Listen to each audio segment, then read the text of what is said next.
Alrighty, so it's kind of a bad day to be a politics streamer because there's so much going on. It's so easy to offend people. Every single thing you say is going to be offensive to somebody.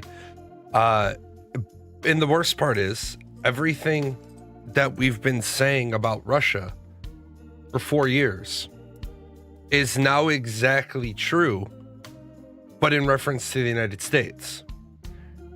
Russia invades the Ukraine, and the world really doesn't do anything about it. Sanctions. Well, if Russia can still get most of what it needs from China, Iran, North Korea, then what really do the sanctions do? It's not like Russia had an amazing economy in the first place.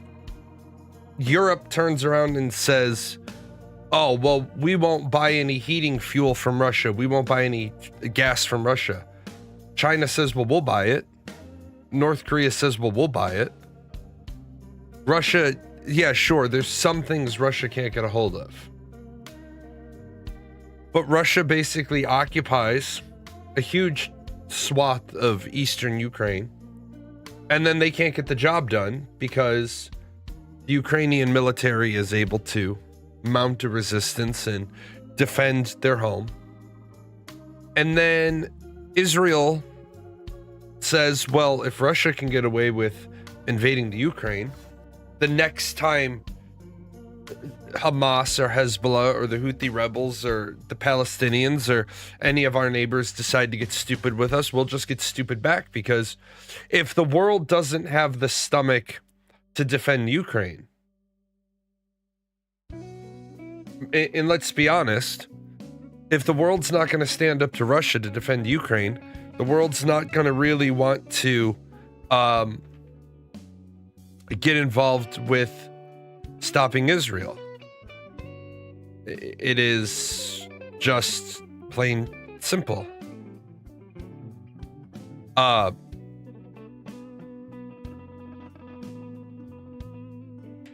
And so now the United States is looking around, and I don't agree with President Trump. We don't need Greenland for national security. It's not a requirement. We have all the foreign bases we need. Really, we just need one good foreign base in the Pacific, and we have that. We can reposition assets to Guam. We have bases in Korea, Japan. We used to have a base in Afghanistan. So we gave up. Like, the only place we're kind of lacking is the east side of Iran. But Trump says all these things he's going to do, and he does them. And what does the world do in response? Work towards getting on America's good side. I don't like the step in the wrong direction America is going, but I understand why a lot of people want to take that step. And they want to take that step because America has, and absolutely, America is responsible for starting a bunch of conflicts around the world. Absolutely. But America is a country that has known relatively little peace in its 250-year existence. It's taken back to the scene in Gladiator, 4 years and 20 of peace. Like, America, the American Revolution, right after that we had wars, conflicts, then we had a civil war with 600,000 dead, and then World War I, World War II, Korea, Vietnam, Gulf War tensions, the first Gulf War, 9/11, the second Gulf War, Afghanistan, Libya, and you're at modern day. If America took its ball and went home, would that be better or worse for the world? And there's a lot of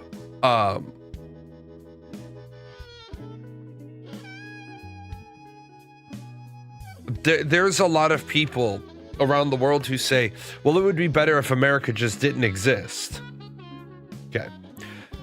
I don't necessarily disagree with that statement. At the same time, who are you going to call when everything goes sideways? America is a great country. We just have really shitty leadership right now. We just have a really, really, really bad set of people. I'm beginning to rethink how the executive branch is set up.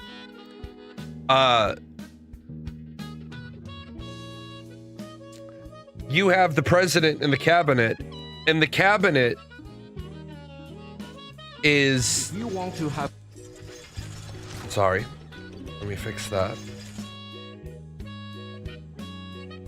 If you have the president goes in and out every 4 years, so the cabinet goes in and out every 4 years.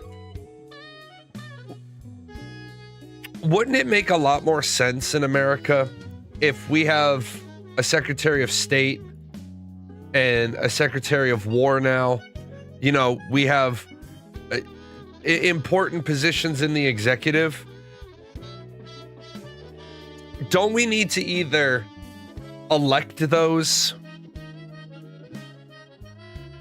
as part of the empanelment, or don't those positions need to be like 10-year positions where you don't constantly change the upper leadership every other day?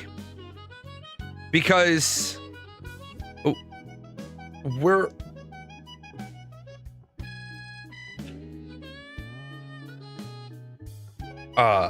sorry. We're at a point where our government basically gets 4 years or 8 years of traction. And then we spend an awful lot of time doubling back and undoing what the other guy did. These heads of state make, like England, for example, your parliament runs the country in a direction. But the English parliament doesn't really have to go to the monarch for any permission. But at the same time, the monarch's relationship with other heads of state doesn't directly... Good morning. The monarch's relationship with other heads of state doesn't directly drive the domestic agenda. But if the King of England says, I'd like to go in this direction, and America says, well, we'll support you in that direction, but we'll oppose you in this direction, that kind of lets Parliament know we better go in that direction, otherwise America's going to oppose us. Like, we're still trying to blend democracies with democratic monarchies, with absolute monarchies, with dictatorships, and we can't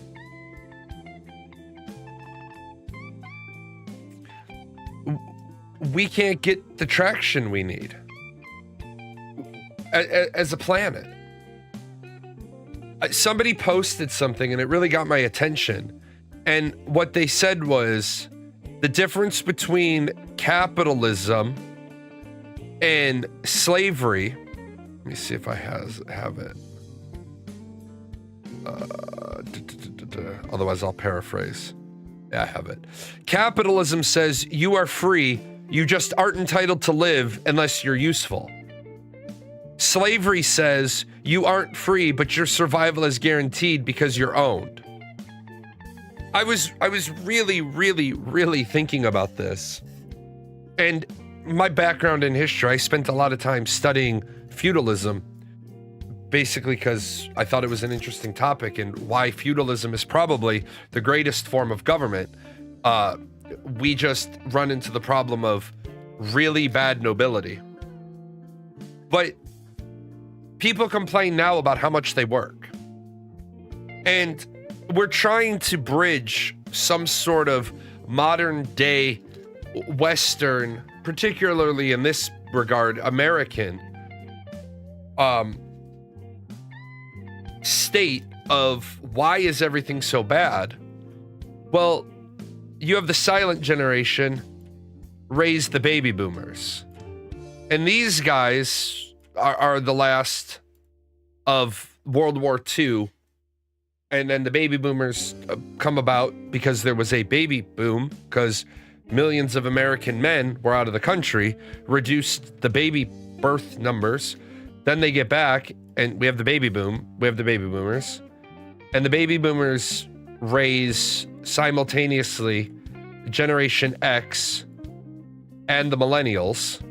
But Generation X also raises the millennials. So you have, for the first time, people in a generation, because of how that generation kind of rolled out, you have Zillennials, which is the people, it doesn't automatically make you a Zillennial, but if you're born in about 1978, 79, they refer to you as a Zillennial because you grew up with a lot of the things that the millennials had. Now, in some regards, you could be born, in my opinion, this is just my opinion, this isn't the official sociological, social science answer, but I think you can be born in 1985 and still be a member of Generation X if you grew up in like rural farmland, nowhere. Like, you didn't have your MTV, you didn't have access to computers because your school district was poor, you didn't have access to cable, you didn't have access to like 24-hour everything. I think you can be born later and be Generation X. That's why I don't really fight the idea of this term Zillennial, because, hey, let's recognize not every single person. Also, you could be born in 1978 but be a millennial because you grew up in a very up and coming, your parents were rich, you were wealthy, you had access to all the emerging technologies that really defined the millennial generation. And now from the millennials, we have the same thing again. We have the Zoomers, we have Generation Z, and then, right? And then from Generation Z, we have Generation Alpha.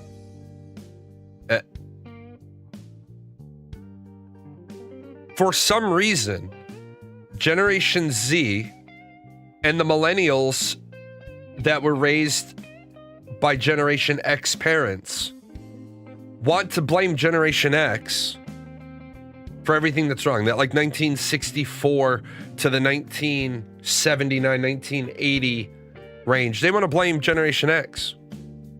Generation X still isn't fully in charge. Generation X is still, Generation X is has gotten to the top of the food chain, but they're not the apex of the food chain yet. So everybody wants to blame Generation X when it's really these people that are part of the problem. Baby boomers are a part of the problem. Not everyone keeps shitting on the baby boomers about, oh, well, your decisions, or you drove it into the ground, or you were able to buy a house on a minimum wage job, which is only, I want to reiterate, yes, a member of the baby boomer generation could buy a house on a minimum wage job. That's because your minimum wage job allowed you to buy 1 ounce of hard currency every week. Because we were still on the gold standard until the end of 1972, beginning of 1973. We were still on a hard currency. We didn't have fractional lending. We didn't have those things. You have a little bit of fractional lending in a hard currency society, a hard currency economy, but not as much as, not a 90 to 10. Like, for example, I went to the bank yesterday and I told you guys at the end of last year, several banks were instituting policies about how much money you could transfer out of the bank at any given time. And I never thought that I would be caught up with this. I walked into the bank yesterday and I said, I'm gonna need $2,000 in cash. And the teller's first response was, well, what for? None of your business. $2,000 falls well below the threshold of the reporting forms, the anti-terrorism reporting forms. Can you not process my $2,000 for me? She's like, well, you can't remove more than, you can't take out more than $1,500 a day.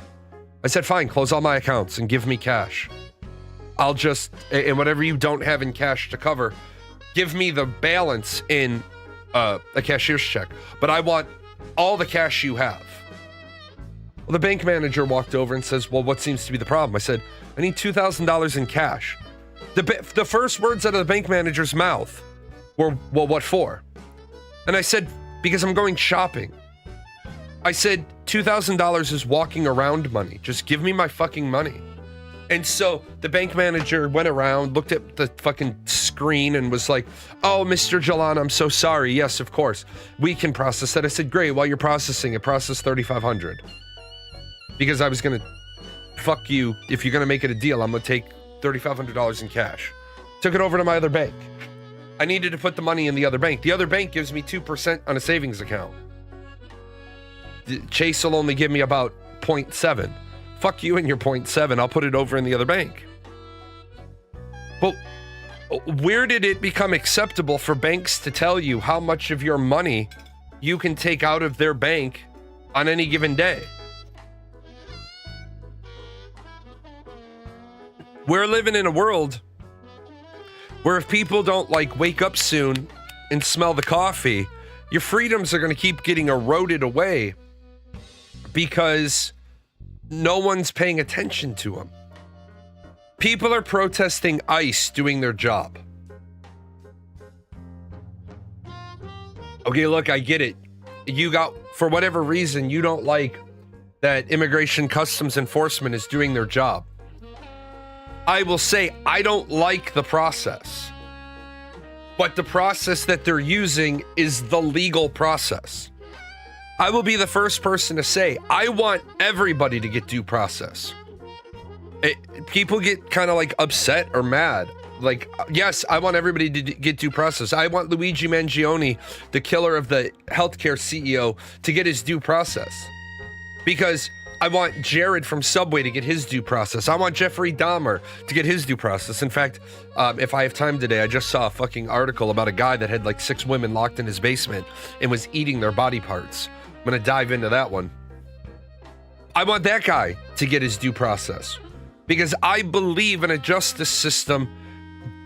A justice system must be based on due process. Because if the justice system is not based on due process, then it's a worthless system. I enjoy that we have a legal system designed on the premise that 10 guilty men should go free rather than one innocent person go to jail. People were all mad about the Diddy ruling. He didn't get the book thrown at him. He was judged by a jury of his peers. He was still convicted of crimes amounting to, I believe, 15 years in jail? I want people to have, I want people to have due process. I want a judicial system that works. But the reason why I'm not gung-ho about prosecute everybody is we wonder why society is fucking terrible. Well, here's the police, here's the courts, and here's the jails.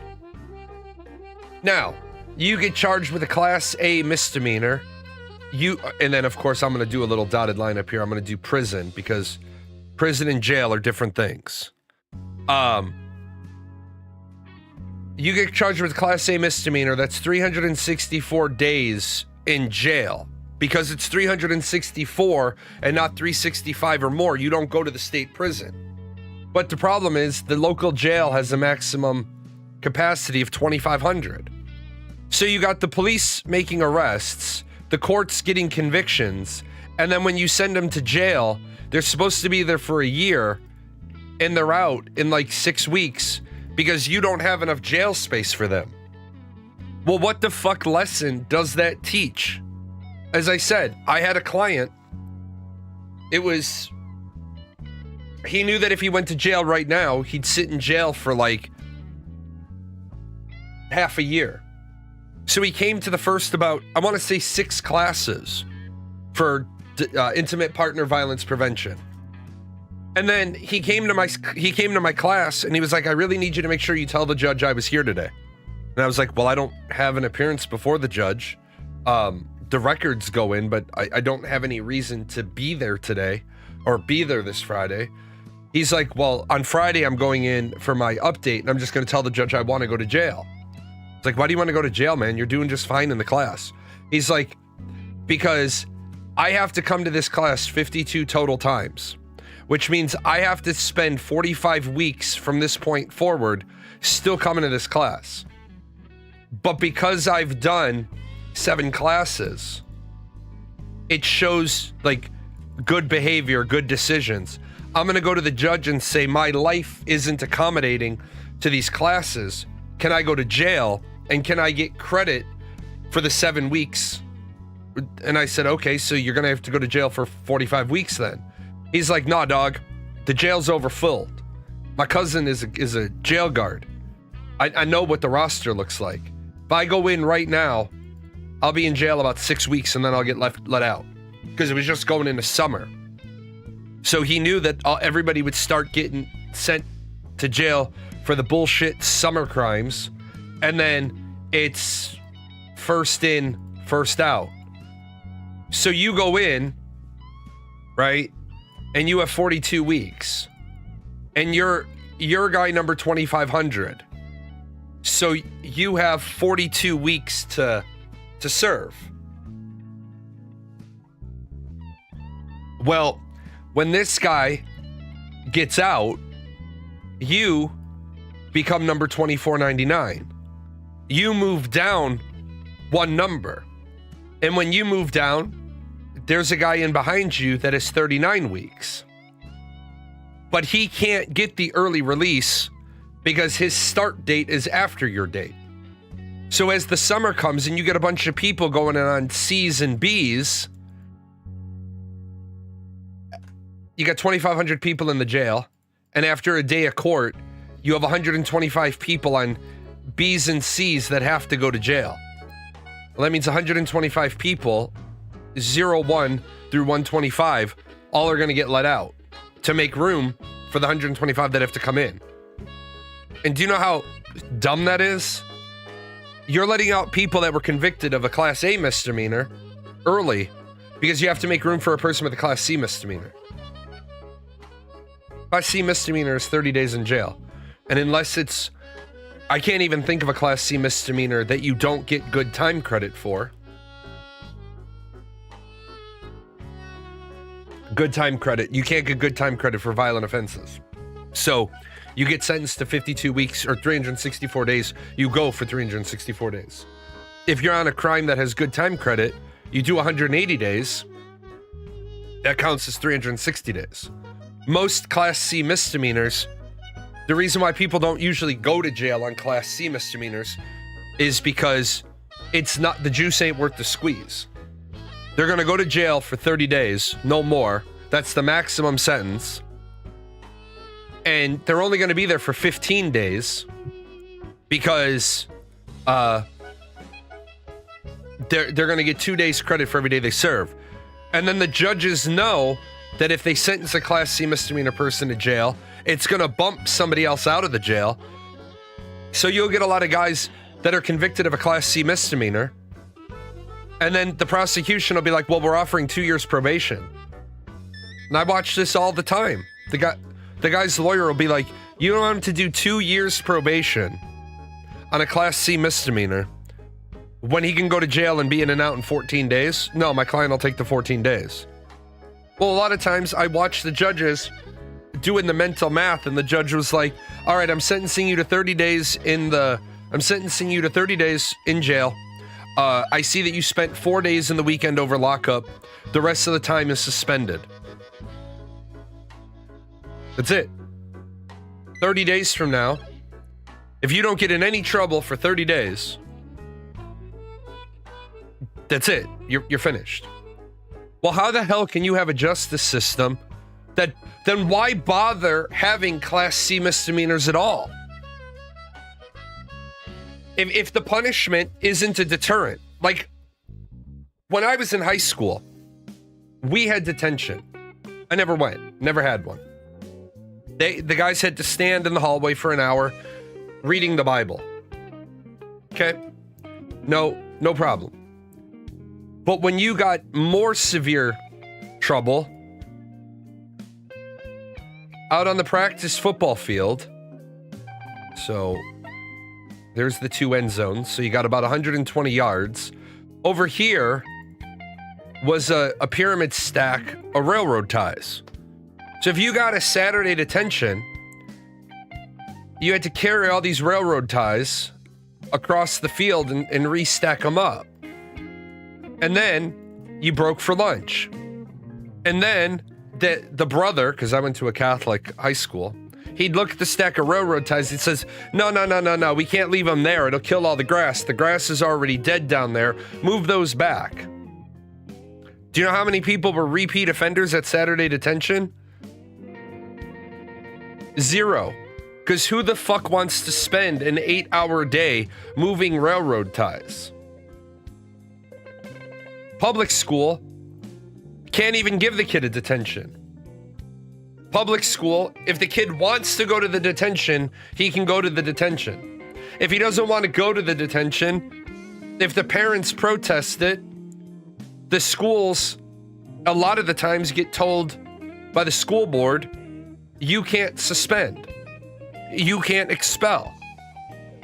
Well, if you have a kid, the one senior who got the letter, he was shocked because he wasn't going to be graduating. And the mom was interviewed by the news and she was outraged because her son, who should have had about 24 credits, 20 to 24 credits finishing up, he had 4 high school credits as a senior. Then the mom was acting outraged, like the whole system is racist. Black mom, black kid, black principal, black teachers, somehow it's racism. How the fuck do we fix any facet of society? Donald Trump, you think that he has some great plan for the midterm elections? You think that he's got some great phase 2 of Project 2025? Part chapter 7 of Make America Great Again? No, Donald Trump's stumping point, President Donald Trump issued warnings to the House Republicans, win midterms or I'll get impeached. Win midterms or I'll get impeached? Your ass should be impeached. Donald Trump has committed a number of offenses he should be impeached for. If Congress gave a shit, Congress would have impeached him when he put tariffs on the whole world. Because tariffs are a tax. Taxing, like the War Powers Act, where the president can take military action without congressional act of war for limited durations, the Tariff Act is meant to do emergency protections of American infrastructure. What makes me just shake my head is all these people that are like, my life is better because of the tariffs. No, it's not. No, it's not. There might be a handful of people whose lives are better because of the tariffs, because they make something domestically that is now being purchased more because of these tariffs. But the majority of the things that America imports are finished goods. I know. Or things we need to make the next thing up the food chain. We have car manufacturing that sends in North America Free Trade Agreement and then Trump's revision of that, we have cars that cross the Canadian border twice and the Mexican border twice because it was set up that way. Now with the tariffs, certain car companies can't make certain parts because they have to pay the tariff to when they bring their own shit back from Canada, they're paying the tariff on it because value adding steps were done in Canada. Value adding steps were done in Mexico, which means the widget that I exported was sanded, painted, and fitted. And so now the widget's twice as valuable, so I pay the tariff on it. Why? Which Donald Trump, months ago, he came out and he said, all of these countries that have these lucrative trade deals with America. America doesn't have trade deals. America as a country doesn't produce anything. American businesses produce things, American consumers buy things, and yet people are celebrating the tariffs. Orlando last year had 2 million less visitors from just Canada. Because Canadians said, we're not comfortable coming to your country. We're not going to travel to America. We don't feel our rights are going to be looked at. You've made things too expensive. You've hurt us at home. Well, Orlando had 2 million less travelers, stayers, and that's a lot of money. That's a lot of money. Let's say 2 million travelers, and we'll divide that by 4 because we'll say families. 500,000. Let's say the average trip to Orlando is 5 days. 2.5 million hotel days. Times that by the average hotel tax of, let's say, $40. That's $100 million. $100 million in tax revenue Orlando didn't get just from hotel taxes.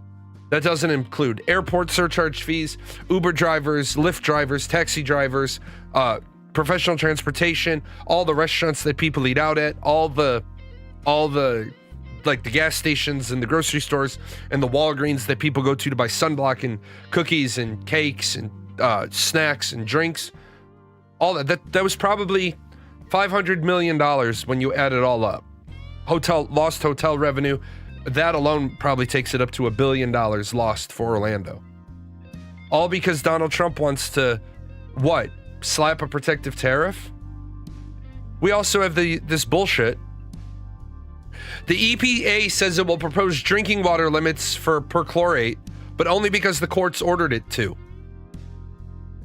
Since when do the courts have the authority to make orders this detailed?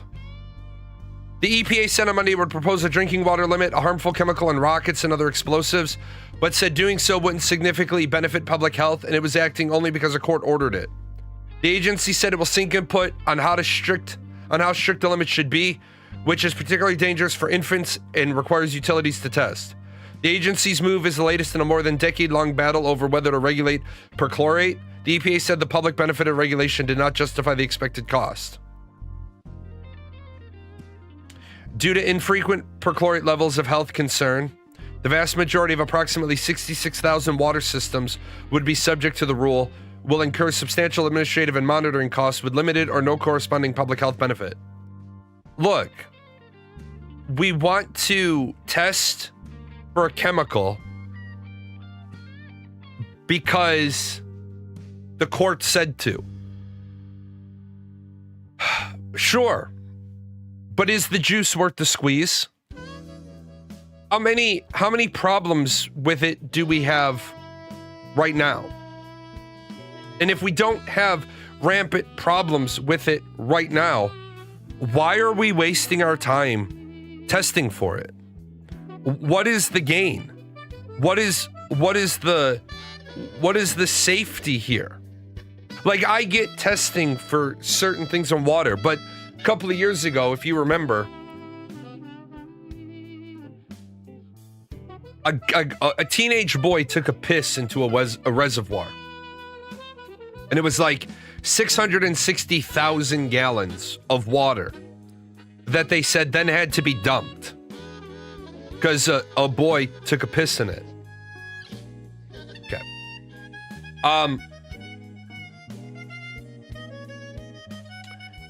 It's an uncovered reservoir that birds can fly over.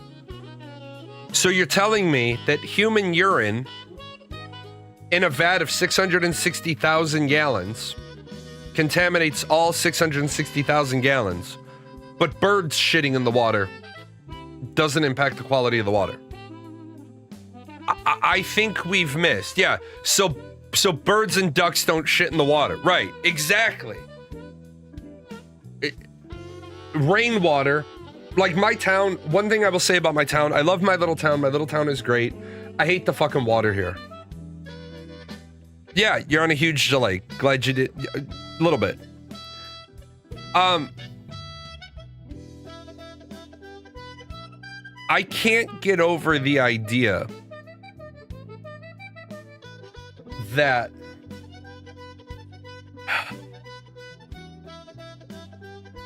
we have people making these rules and they think these rules make sense. We think these rules actually save lives. Meanwhile, we have insurance companies telling people to rinse and sterilize one-time use items. Insurance companies, I am not saying I support insurance companies because I do not. I do not support the idea of big, like, Cigna, United Healthcare. I don't support the idea of these big conglomerates providing healthcare. But I know that we can't all of a sudden snap our fingers and make and make medical care affordable for everybody.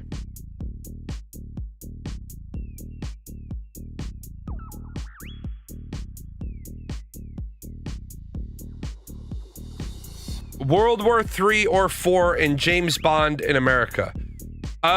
Yeah, we are. The problem with this is that when you run through the United Nations, and I have a whole bunch of United Nations stuff today. Splits emerge over Venezuela as future UN Security Council meets to discuss US raids. What's the point? Honestly, what the fuck is the point of the UN Security Council meeting to discuss the US raids when the US has a permanent seat on the Security Council and can veto any Security Council resolution? Okay, I'll let you in. You be nice.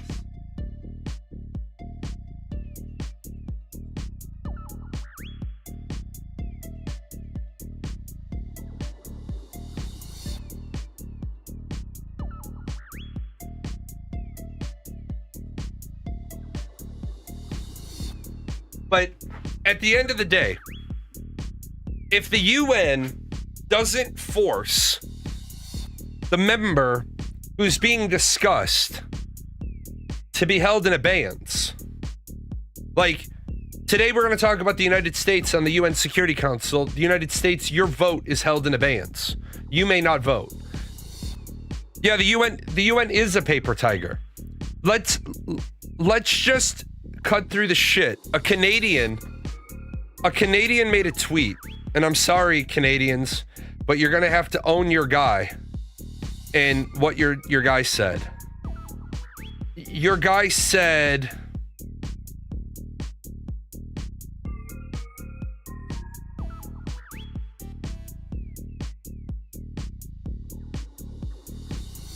If the US invades Canada, it'll end up like the Ukraine. Canadians won't accept it. We'll fight tooth and nail to defend ourselves. Pretty saucy. Pretty saucy Canadian. If the US invades Canada, it won't end up like Ukraine because the US won't run out of fuel 25 kilometers over the border. Let's keep it real for a second. If the US invades Canada, you'll die. That's what you'll do. I'm not I'm not a warmonger. I don't want to be a warmonger. I don't want any more war. I don't think war solves anything. I think war just creates radicalized individuals. But let's just cut the shit. If the US decides we're invading Canada, we're taking Canada. If the US decides we're taking Mexico, we're taking Mexico. The fuck are you going to do about it? Well, the rest of the world would rally in what?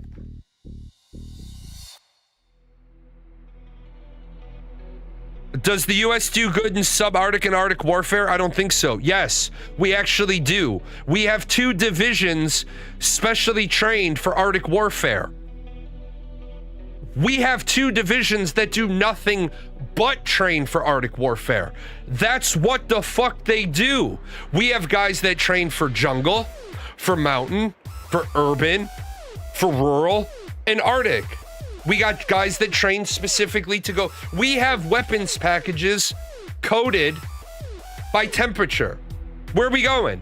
Is it going to be hot or is it going to be cold? We don't know. Send everything. We're going, it's going to be cold. Send those kids. We literally code bags. We have sea bags in the cold weather bags. We literally keep them preloaded. Here's your A bag and your C bag. Here's your A bag and your B bag. Hey, why ain't I getting a C bag? Because you're going to the desert, dumb shit. You don't need a cold weather bag. What if I'm going somewhere and I don't know? Take your A bag, your B bag, your C bag, your personal gear. Here's your 9 bags. Go. There is no fucking space. Yeah, where's my parka? You're going to the fucking Mojave. Fuck off. Like, exactly. There is no battlefront on the planet that the US can't operate in. Somebody did this thing where they compared the British Navy to the American Navy. And the British Navy has less than 10% of the ships. And some of their ships are frigates. You have 8 frigates in the UK fleet, if I recall correctly. We don't have any. We can't be bothered. We can't be bothered making anything that small. It's not worth it. People are like, oh, the US doesn't have any battleships. There are individual units around the world that are more specialized in certain areas. No, there's not. I don't know who told you that, but that is absolutely factually incorrect. But the US is like Rome in the sense that its logistics allows its military to operate anywhere. Right. Our logistics allow us to operate anywhere in the world. Nowhere, I'm sorry, nowhere, no military has more specialized units than the US. Period. Dot. For example, we have guys that go in to find the guys that went in, to find the guys that went in, to find the guys that went in. We don't like leaving anybody behind. We have ranger units, marine units, landing units, special ops units, and when they get lost, we send the Navy SEALs in to find them. And when the Navy SEALs get lost, we send Delta in to find them. And then when Delta gets lost, and Delta never gets lost, we have a group of people specifically designed to go in and rescue Delta if Delta fucks up when they went in. But that's all they do. They just go in and rescue other units. They don't conduct operations. Their whole purpose is rescue. As of Rome, US will collapse. No, it won't. Let me people gotta stop the bullshit. The US is not going to collapse. If the US collapses, Welcome to post-apocalyptic world. The US will not collapse, and you don't want the US to collapse. First of all, if the US collapses, no, salty bread, I'm telling you, there is not singular units around the world that are better in their home environment, because we ran into this problem twice. And here is what I'm telling you. After Korea and Vietnam, the US said, read Colonel Moore's book. The title of the book is We Were Soldiers Once and Young. The movie is just We Were Soldiers. The US, after Korea and Vietnam, and a little bit in the first Gulf War, in the late 90s, the US realized we are going to get our asses kicked. Now, I'm not saying there aren't organizations, and the one that I'm going to call out is the Mujahideen, which is they're a paramilitary force. I mean, they're a military force, but they're warlords. They don't serve a country. They know how to fight where they're at. Absolutely. But they're not a military unit. And when we fight the Mujahideen, we tried to fight them with kid gloves. Oh, you're holed up in the mountain? Oh, you know how we beat you? We just bring the mountain in on top of you. So yes, there are groups, there are freedom fighters that are really good. But after getting our asses kicked in the jungle twice, we said, you know what? We need guys that just train to go to the jungle. That's why a lot of times you'll see these military classification ratings of these units, and they won't be A's. But that's because some asshole has written a scenario like, well, what if we have to retrain the mountain unit to go operate in the desert? It would take like 24 months. Why would we pull a mountain unit,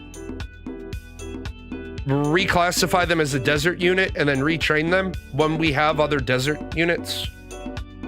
We leave the mountain guys the fuck alone. But at the end of the day, we're not going to, like, who's going to beat us in a war? Which is the punchline of the joke, really. The UN Security Council meeting to do what to America? Sanction us? Okay. Oh, we don't have access to that resource anymore? Okay, I guess we'll take it. It sucks, but when you allow one country, one organization, to become super powerful,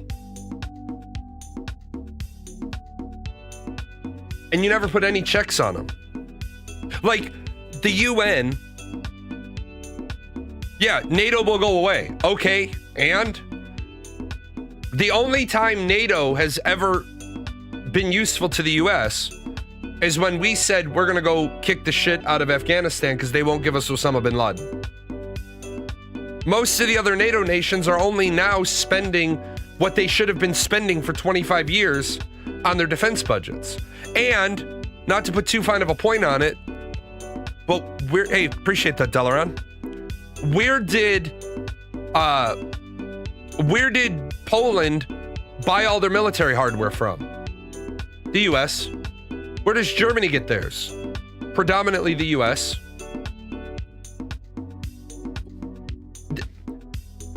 What people are starting to find out is that there's a reason why the US wanted to supply you with all of your arms and armament. Because then we're the only people that can give you the spares. Oh, start a war with us. Okay. Like, for example, the F-35. The F-35 is a fucking amazing weapon system. The F-35 isn't just a jet. It is a complex weapon system that seamlessly integrates American information surveillance reconnaissance technology directly to the cockpit. The F-35 pilot is getting a mass amount of information. Oh, NATO is going to war with the United States. Hey, somebody flip that switch that says allies. Turn that off. Oh yeah, Let's have Europe fight a fucking strategic and tactical bombing war with your GPS system. You use ours. We can turn it off. Like, that's why I was shocked the UN didn't. Yeah. NATO doesn't need to exist anymore. The Soviet Union fell. Russia is a paper tiger. The only reason why NATO exists is to keep Russia in check. And Russia isn't checked by NATO. Because Russia said, we'll just invade the Ukraine. Twice. We'll seize Georgia. What are you going to do about it? You're not going to do anything about it. Not going to do... Russia is checked by Poland and Finland. Unfortunately, appreciate the follow. I don't think Poland by itself could deal with Belarus and Russia. But I don't think Russia's dumb enough to invade Poland. But Poland did exactly what you should do when you're dealing with a bully. Belarus sent some fighter jets over Poland airspace, and Poland scrambled fighters and went to challenge. Russia flew drones to bomb Ukraine in through Poland. And Poland said, if you do that again, we're going to respond as if it's an act of war, and we're going to fuck you up. Russia did it again, and Poland helped Ukraine fuck some shit up. And Poland said, that's just us helping. Do you want us in the war? Has Russia done anything to provoke Poland since? No. Because they know shit, this is getting real now. NATO is just an avenue for European countries to keep U.S. protection without spending on national security. Right, and then when Donald Trump said if you don't spend the prerequisite 3% of your GDP on your national defense, we won't come to your defense. What did everybody do? They upped their fucking spending, which is what they should have done. Like, and you guys have heard me say this long before the invasion of Ukraine. Europeans, and I'm not picking on all of you, I'm picking on you as a collective group. Europeans will look at the United States and mock us because we don't have free healthcare. Well, for a long time, we spent like 40 cents out of every dollar on national defense. But it wasn't national defense. It was international defense. If you go back and you rerun the math, we could have 40 years ago started working on healthcare. But we couldn't because the world was still unstable after Vietnam. Then the world was unstable because of Iran. And then the world became unstable because of Saddam Hussein. And then we realized, the United States realized, we have to stop having the middleman. Iraq only became a problem because we created the world's fourth largest military because he was supposed to go deal with Iran for us.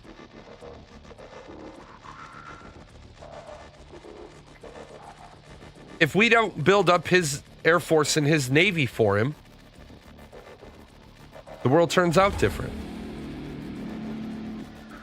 But right now, I understand why Donald Trump is doing what he's doing. I think he's doing it because he wants his name plastered on everything. But why wouldn't he? What? Because the question becomes exactly what are you going to do about it? And it's like from John Wick, where Viggo tells his son, you'll do nothing because you can do nothing. I don't want to live in a world run by fear because I don't think it makes for great international relations. I don't think it makes for a spirit of cooperation. I bet he's going to try to put his face on a bill before his term ends Probably. Probably. Without a doubt. And the problem is, people love him. People love him.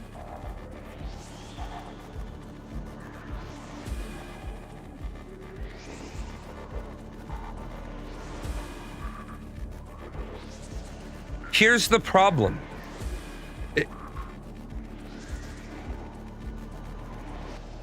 A war between the United States and the rest of the world. The US wins. Until everybody gets to that conclusion, the US has 11 aircraft carriers. The rest of the world combined has 11. And our aircraft carriers are far superior to most of the other 11.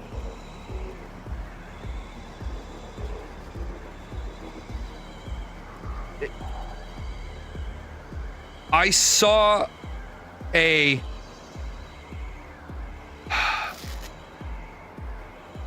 oh, by the way, I also need to remind people, we have 11 aircraft carriers. We also have 9 helicopter carriers. And the F-35B model can take off of our helicopter carriers. So, yeah. Somebody did this comparison and they listed that they were like, oh yeah, and the US has 53 submarines. The US has 53 submarines in one class. Good luck on land. And what? I want to help you out here. The fuck do you think on land means? Do you think we're going to fight on land with troops? No. First of all, nobody else in the world can put troops into the continental United States. You might be able to put troops in Alaska. You might be able to put troops in Hawaii. Canada and Mexico can't even put ground troops in the United States.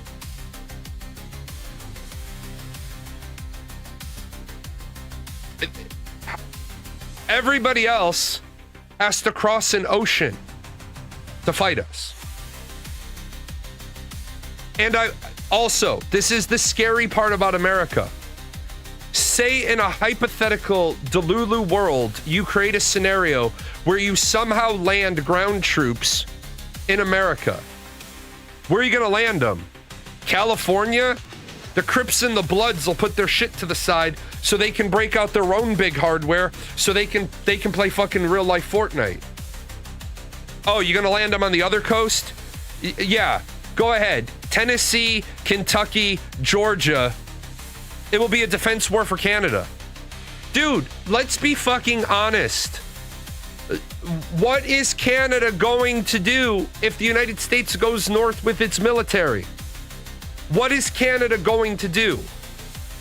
Nothing.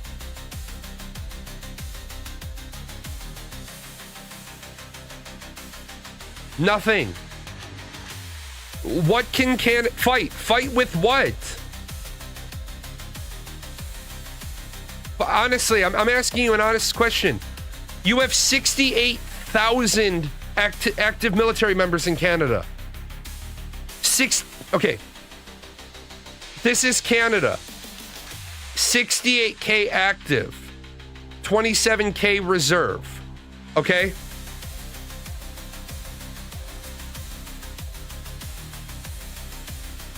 The US has 177,000 Marines. It won't be a war, man. It'll be a fucking turkey shoot. Resonate this for a second. We have double Canada's entire military in just Marines. That shit's over in 20 minutes. This is what I'm trying to, recognize, people. We went into a country that had billions of dollars in just air defense. Russia had spent $7 billion in air defense for Venezuela. China had spent about $3 billion. And one Navy ship was like, nah, dog, I don't want you to have any of that. One ship brushed aside $10 billion in air defense. One boat.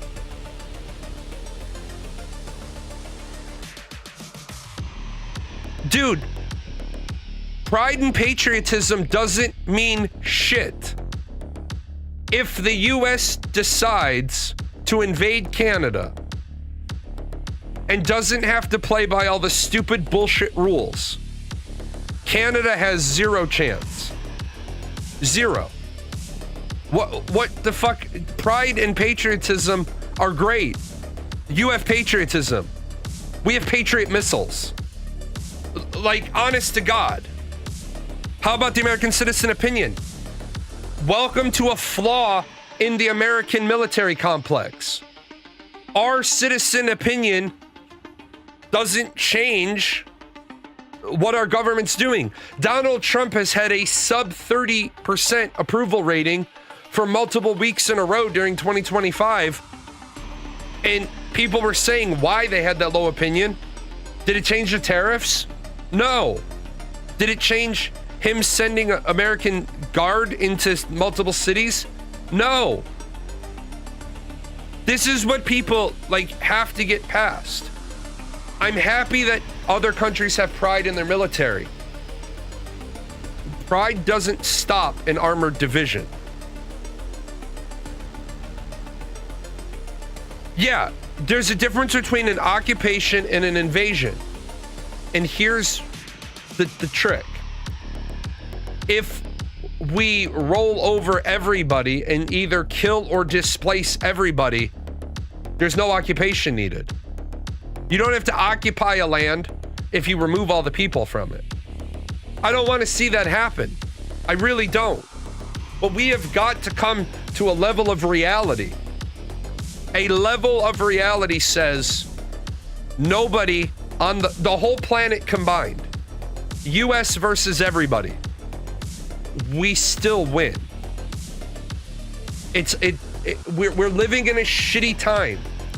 We are living in Nero's Rome. We have Donald Trump, who's completely fucking whacked, at the helm of the most powerful military on the planet. That is fascism, no longer imperialism. And what? My question for you is, and what? We're already living in a fascist America. The answer is, when you have to ask yourself the question, am I living in a fascist country? If you have to answer the question, you already know the answer. America became fascist right around the point where the president decided to impose tariffs based on the trade deficit. Half of the trade deficit as a percentage is our new tariff rate. The president is exceeding the authority that the Constitution gives him. I don't care if people want to talk like the War Powers Act. The War Powers Act is on paper. Yeah, I don't support this shit. It is a reality. It is a reality. Why is Israel acting the way Israel's acting in Gaza? Number one, because ain't nobody checked them. Number two, after 30 years, 20 years, after 20 years of Gaza basically having, well, let's call it 15 years. Let's be fair. After 15 years of self-rule for Gaza, the Gazans kept rocketing, Hamas in Gaza kept rocketing Israel. And Israel was like, okay, that's why we have an Iron Dome. And then one day, Hamas decided to go across and kill 1,200 people in Israel. And Israel said, you know what? We're done being nice. We're gonna find all Hamas. And then I've said for months, Well, all they're doing is radicalizing more people. And then I realized one day, radicalizing them into what? Members of Hamas. And what's their mission? To get rid of Hamas. But we know we're radicalizing more Hamas, so we have more people to get rid of. Why doesn't the U.S. simply not fuck up the transition process to a different Venezuelan leader they're okay with, and everyone just moves on with their lives? Because the problem is, then we don't get our 50 million barrels of oil.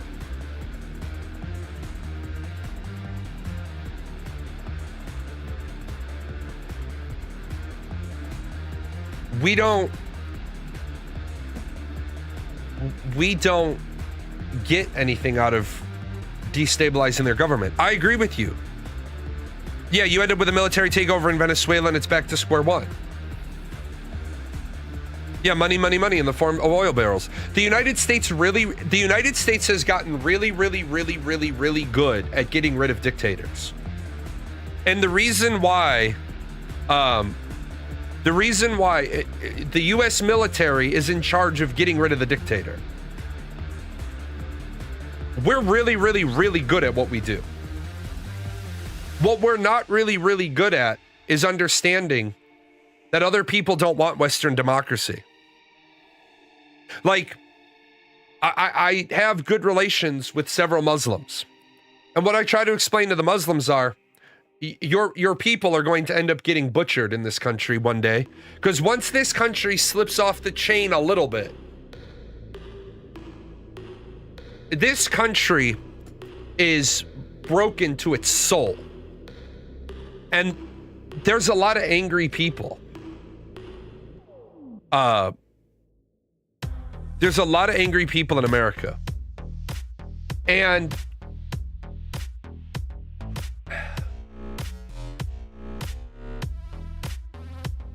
there's a lot of ignorant, racist, bigoted people in America.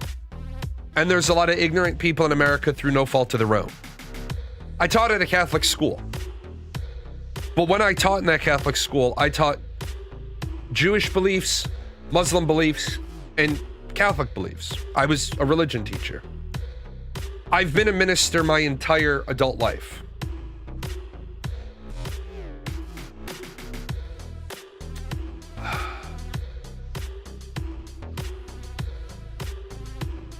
We're living in a world right now that people are clinging to their religion as part of their identity.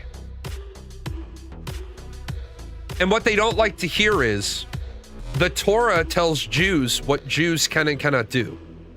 The Bible tells Christians what they can and cannot do. The Quran tells Muslims what they can and cannot do. The Muslims have to understand the Quran does not apply to the Christians except for the parts of the Old Testament that carry over. And the Muslims need to understand that the Jews don't abide by the Quran, even the parts of the Old Testament that carry over, because in the Jewish faith, only their version of the Torah is the Torah. They don't actively go out of their way to say the Torah in the Old Testament is wrong. They just say it's not identical to ours. Catholics need to understand the Bible tells you what you can and cannot do. It does not tell other people what they can and cannot do. And really, for the most part, of the three Abrahamic religions, I don't really get accosted by too many Jews about what I can and cannot do. But at the same time, followers of Judaism are such a small segment of the population, they keep to themselves. I don't think I've ever been accosted by a Jew for what I can and cannot do. But I've been told by fellow Catholics what I can and cannot do. But we're at a point where a lot of Muslims are moving to America, and then they want their traditions and their cultures to be respected in America. Unfortunately, that goes against the First Amendment. The government cannot say your religion is allowed. The government can only say you are allowed to follow your religion, no matter what your religion is. Pastafarians are allowed in America. Stupid fucking religion, but whatever. We're, as a global society, we're at a breaking point. And when you have a Nero in charge of an empire, when you have a guy like Hesketh in charge of the Department of War, when you have a vice president that's even more unstable and more volatile than the president, right now, if I was telling the Democratic Party how to play their cards, they shouldn't impeach Trump first. They should impeach Vance first, and then impeach Trump.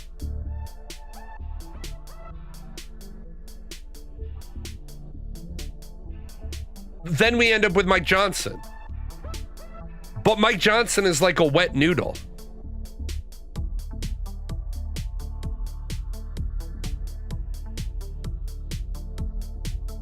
I mean, we crossed that bridge decades ago and lost our ability to gatekeep religions when we literally have a Pledge of Allegiance that references a Christian God, as well as evoking the same God on our currency.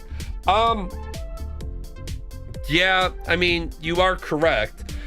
Over time, I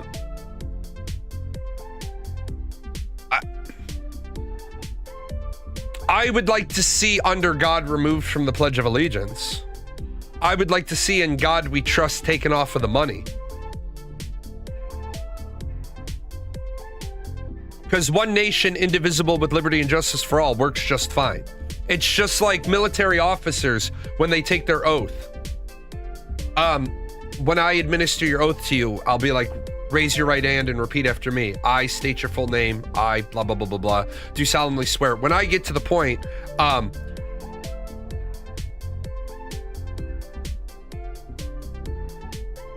I don't ever prompt the person to say, so help me God. I don't prompt that.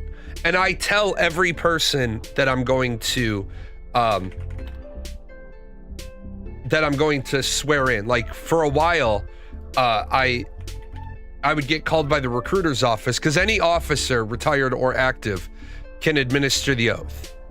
And so if I'm going to be swearing in a bunch of them, and I do them all I do the group one for all the people that don't have any parents coming. So I do like one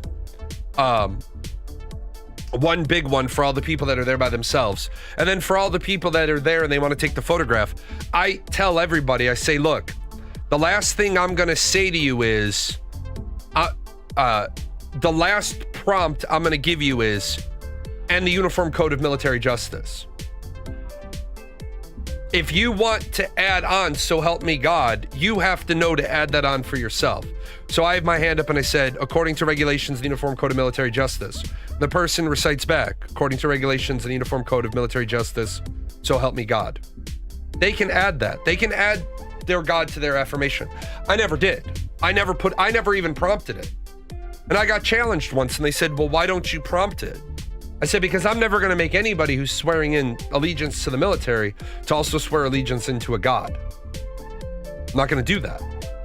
The funniest part about the change is under God actually separates the words nation and indivisible.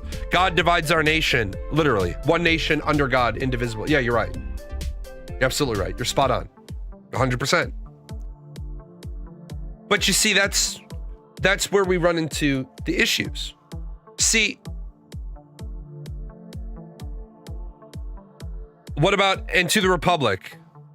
If all we ever, well, we are a republic, and that's where our biggest problems start with every single conversation about the country, is when people say we're a democracy.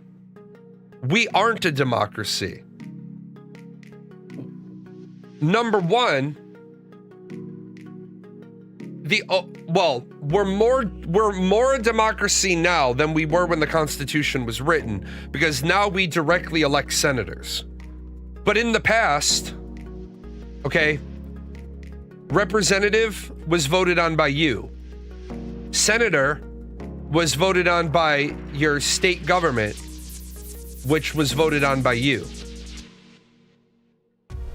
The president is voted on by the Electoral College, which has nothing to do with you. But because we can't be bothered to teach people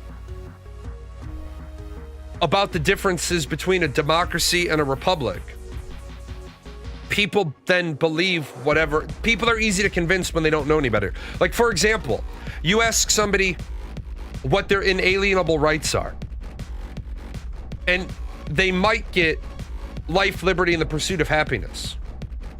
Life, liberty, the pursuit of happiness. That's not what John Locke wrote. John Locke wrote life, liberty, and property. Because in order to be secure in your person, you had to have the right to property.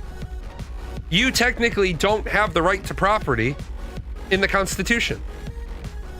Find it. You won't. You have the right to slaves, but you don't have the right to property. Did you know that nowhere in the Constitution does it say women can't vote? But then we end up with a 19th Amendment that says women must be given the right to vote?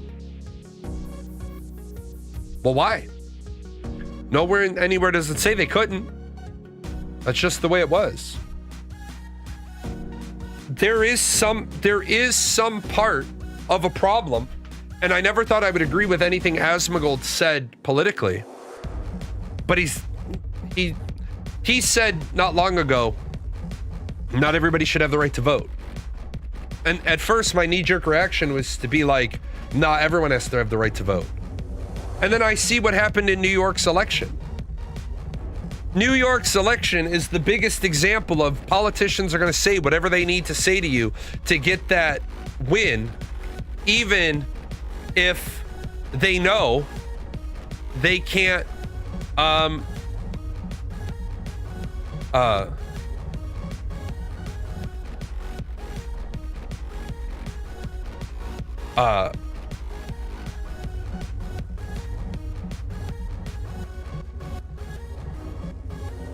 sorry, I lost my train of thought. Anyway, short track. Your second favorite thing about the pledge is it used to be started with a Roman salute to the flag until the early 1940s. As we all know, the Roman salute is more associated with Nazis. Yeah. Oh yeah, New York. New York is an example of the people elected a guy who said he was going to do X, Y, and Z, and then now he can't do X, Y, and Z because he doesn't have the authority to. But nobody wanted to challenge him because challenging him were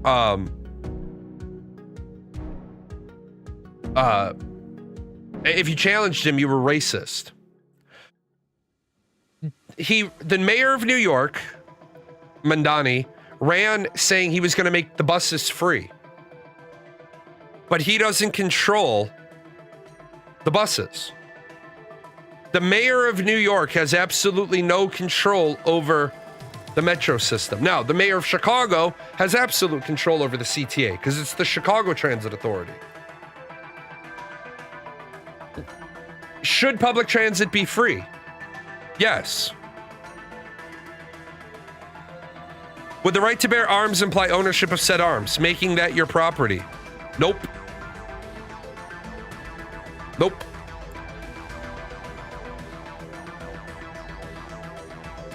You have the right to bear arms. But it doesn't say you have the right to own firearms.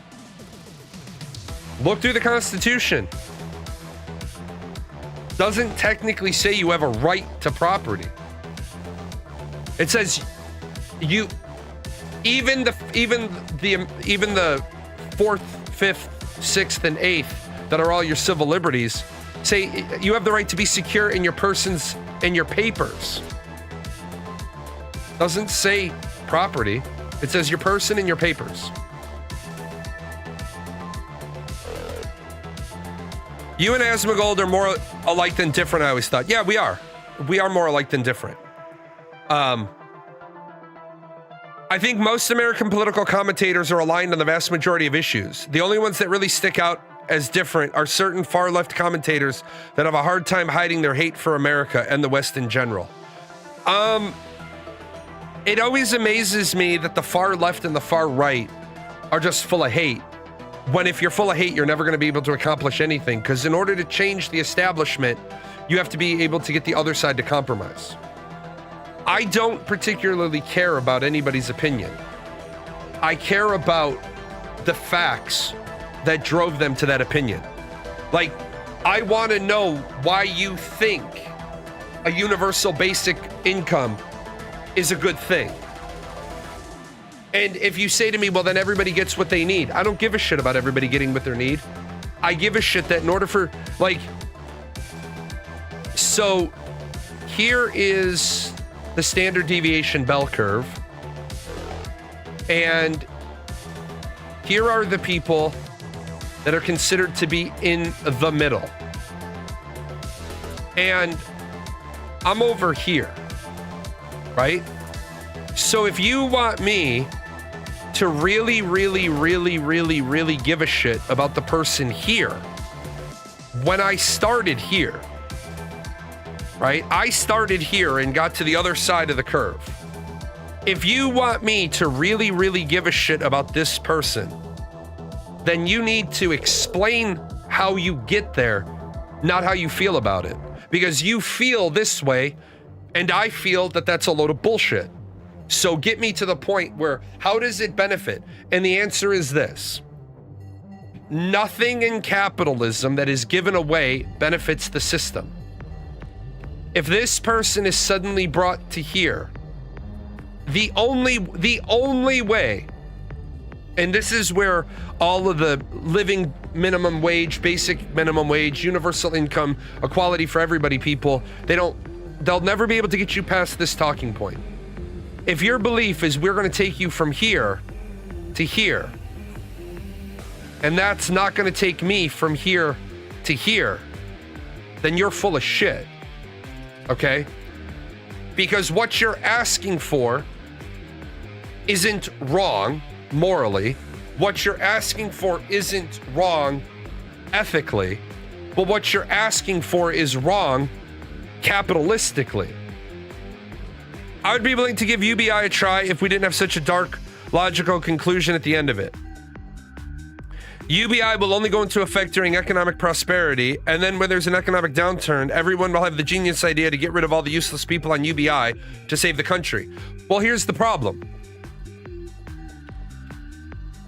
If I told you you could serve a 20-year indentured servitude, and at the end of that 20-year indentured servitude, you would have all the skills necessary to make more money if you want. If you listen to all the things we told you, at the end of your 20 years of indentured servitude, your kids would be educated, your house would be paid for, you would never have been hungry, right? Because you're always going to be taken care of. So I tell you, spend 20 years in indentured servitude from 18 to 38, and then from 38 onward, your life will be great. All I'm asking for is 20 years of indentured servitude. People would get pissed off. That would never work. Motherfucker, that works every day. That works every fucking day because it is the military pension. You go into the military, and if you actually listen to the things the military is telling you, put your 5% into your thrift savings plan, put your 5% into your 401k. Yes, it sucks making no money and putting 10% of your no money in, but we gave you a dorm room, we give you a meal card, we give you free healthcare, we give you mostly free schooling. At the end of your time, you can use your GI Bill and get free schooling, or you can give your GI Bill to your kids and they can get free schooling. But people say, I don't want to be trapped in a system. Why is it all the people that are in systems that suck for the short term? Well, I want to be able to live my life. I went to Disney World twice while I was active duty. went on my honeymoon, and I took my kids. I took the older kids when they were littles. I'm not against the idea of universal basic income. But then you get the people who say minimum wage would need to be $75. No, the fuck it wouldn't. And that's where we're living in this fucking delusional. We're living in this fucking delusional idea where everybody thinks that they deserve to have a massive, amazing house, right? By what idea do you believe that you have a right to an absolutely amazing house?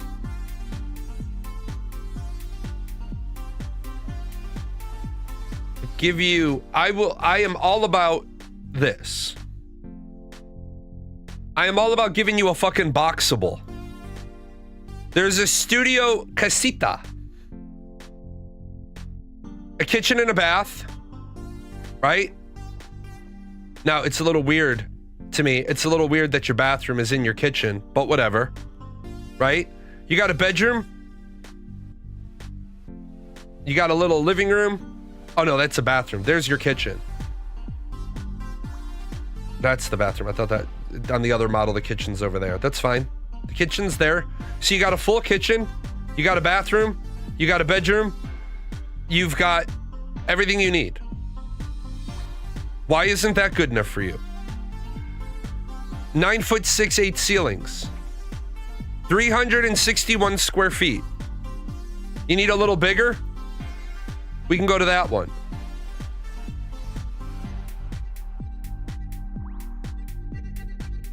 Everyone loves socialism when it benefits them personally. It's only when you see socialism from the outside perspective that it's seen negatively. Yeah. And that's bigger than on-campus housing in most colleges. Yeah. Where we run into the problem, and I talk to people all the time. I hate people, but I talk to them. People are mad because they can't live in this town because all of the builders in this town are building 4-bedroom, 3,000 square foot houses. I lived in a house that was 1,000 square feet when it was just me and a girlfriend. Still had 1 bedroom for us, 1 bathroom, spare bedroom for one of us to go into and read or do whatever. We had the office with the computers in it. Then we had the living room with the TV. So we had a reading room. Wanted to read and it'd be quiet, and the other person wanted to watch TV. We could split up that way. The house was about $118,000. Was in a nice neighborhood, good school district. You don't need a 3,000 square foot house when you're first getting started. Somehow or another, Generation Z got in their heads that they should start life better off than their parents who worked 30 years to build. Yeah. This right here is the winner, winner, chicken dinner statement. The reason why life sucks right now is the Zoomers who are entering the workforce, they don't want to make the level of money that their parents did starting out. There was the one kid in the Ashes of Creation community. He got all pissed because as a college graduate, he couldn't afford to buy a house in the neighborhood his parents lived in. And he's like, and I make 100,000. Yeah, your parents have at least 25 years, give or take, of appreciation on that house. Let's call it 22 years. The house I grew up in, I could afford my childhood home. If I really wanted to buy it, I could afford it. But I understand, like, I bought this house in 2016 for $175 even. The other day, this house appraised at $308. That is a fuck ton of appreciation in 9 years. So that's $133,000 or $14,777 a year, every year. But why did that happen? The Boeing factory got built. So there's a company that has 700 or 800 great paying jobs. The school got a bunch of improvements. The highway got a bunch of improvements. So my house appreciated. I moved in at the right window of opportunity. People are going to be like, well, now your house is out of reach for starting people. Yeah, it is. So build a small little house on one of the empty plots. But see, that's where people don't want to hear it. They don't want to hear, oh, you'll have to work harder. Oh, they don't want to hear, you'll have to live a life that's not at the standard that your parents had. And they don't want to do that. And I prepared my children for that. That was a rude awakening for me. As I grew up, my dad's lot in life was getting better, so my lot in life was getting better. Then I got my college degree. I moved out, got my own place, was living in a small house. And like I said, I bought a house that was older. My fiance's family renovated it. But then there was still the periodic, like, laying in bed on a Saturday morning, and I have Saturday morning off, and the fiance, the girlfriend, whoever at the time, was like, the hot water's out.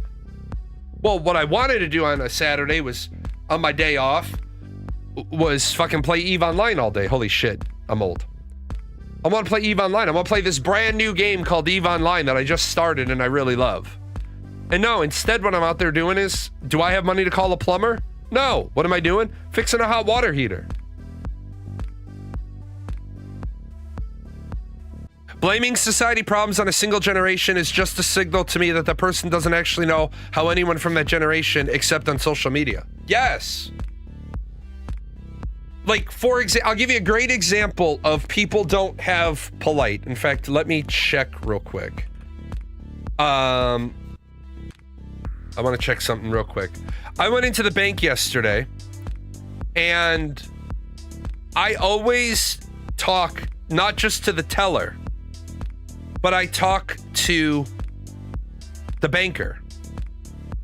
And yesterday, I went into the bank, and because the Fed had changed interest rates, my money market account had dipped down. I was under 10,000, so it dipped down to the lowest rate. Well, I went in, and the banker, I know what time the banker is at the teller's counter to let the tellers go to lunch. So I deliberately timed my deposit and deliberately put money into the money market account so the banker would see it, and she bumped up my promotional rate because I'm now over the threshold. But so many people are just rude fuckheads. And even customer service people are rude fuckheads. Like, I'll give you a great one. I'm not going to mention where this was. I went to lunch yesterday. Actually, it doesn't matter. None of you know the place. I went to a place called Tasty Bowl, and one of the employees told me that it would be cheaper, given that my wife doesn't eat a full bowl, that we should get our food to go, because it would be half the price for my wife's bowl. And I said, if I wanted to eat stir fry at home, I'll just make stir fry. I come here because we like eating out. We like coming here. I said, why are you telling people how to save money? Because if the owner doesn't make enough money, the restaurant closes and you don't have a job. Like, I appreciate that you're trying to save me $4, but not good. Everybody has got the wrong fucking ideas right now. Like,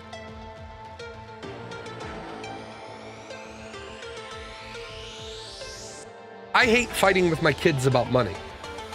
So I raise my kids to tell them, look,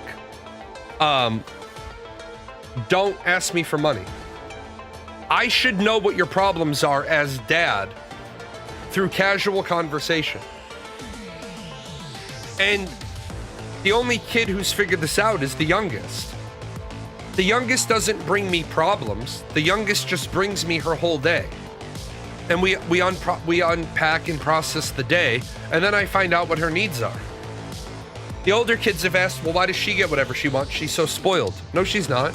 She walks up to me and talks to me like a person, because that's what I've trained you little rabid monkeys to do, is be able to talk to people as people. People should know how to help you without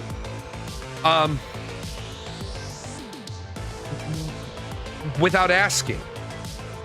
That doesn't mean they're always going to help you, but they at least know what your situation is. Like this one, this is the one that pisses me off all the time. I stopped asking people if they want to go out to lunch because I know where I want to go for lunch. So I don't say, hey, do you want to go out for lunch? And then when they say, yeah, I'd be like, yeah, I'm thinking about this. And they say, I don't really like that place. I say to people, hey, I'm going to Saki for sushi. Do you want sushi? No. I'll see you later then. I'm going to get sushi. It's not an open invitation for you to pick, right? It's not an invitation for you to pick where I go for lunch. It's an invitation, do you want what I'm having for lunch? Yeah, if you eat out, restaurants are giving less food for eat out, for takeout, than if you eat in. Because they always fuck you at the drive-thru. That's right, Leo gets. If people just sat down and talked like humans, half of the issues would be gone. You're right. But you know what the favorite person of the person who the favorite argument of people of that is they don't want you to talk to them like a human. They want you to listen and do whatever they say. That's the other half of where the equation is missing. And it's my favorite. It's actually my favorite game to sort of pick on. But Ashes of Creation. Ashes of Creation literally have had the opportunity to get all the information they ever needed. And now their game is absolutely floundering. Their game is absolutely on the verge of collapse. I agree with what Carthos says. I've never been able to logic someone out of a viewpoint they arrived at illogically or disingenuously. Right. Why do I want to have a conversation with somebody who's disingenuous? And the answer is I don't. But I think we could make a lot of progress if people sat down and they were interested in change and interested in improvement. Their player count is 20,000 people right now. It's fucking abysmal.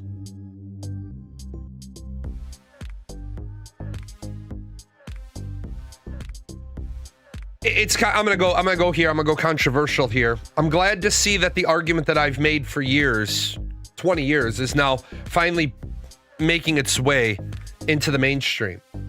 Black people screaming that there should be reparations paid to the to the descendants of slaves. Sure. Absolutely. You know what? I agree with you. We should pay reparations to the families of slaves. And as soon as we give you the check, we instantly hit you with a bill for reparations for all of the Union families that died ending slavery. Sound good? Great. So yes, we should recognize monetarily that slaves should have been slaves should have been given reparations. But you owe those reparations to the Union soldiers who died. Sound good? Good, great, let's move on. I get annoyed when a conversation... Oh no, the second part's gotta be in writing. Absolutely, it's gotta be part of the deal. I get annoyed when a conversation is just someone offloading critical thinking to me and expect me to dance for them. Yeah, like... It's where when people come in here to try to play Stump-a-Chump with me, and they want me to get, they want me to agree with them, and I'm like, well, okay, but where are you going with it? Well, do you agree? I don't know. Where are you going with it? Because when you ask me a very loaded question in a vacuum, I'm not going to agree or disagree with, I'll disagree with a blatantly bullshit statement in a vacuum, but I'm not going to agree with it until I know where you're going. If you say a broad statement to me, should every injustice be made right? No. Because in order to make some injustices right, we have to create then more injustice. Yeah, don't get me started on my Irish mother's indentured servitude. Right, exactly. As long as people want to hold on, like, people want to hold on to old pain. People can't make positive progress if they hold on to old pain. Now, I'm not talking about certain types of trauma, because certain types of trauma aren't old pain. They're called stuck points.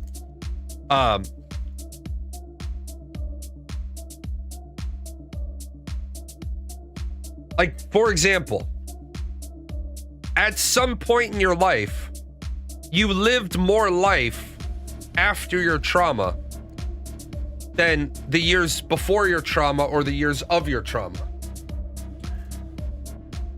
Unless you have a stuck point, unless you have an adjustment disorder. Al Pacino in The Devil's Advocate. Why are you carrying around all those issues like a bag of fucking bricks? Set the bag down. Reparations from the US for Canada. You know, here's the thing, man. If people are going to keep bringing up that shit, that right there, this statement right here is the type of statement that drives the radical edges, the fringes.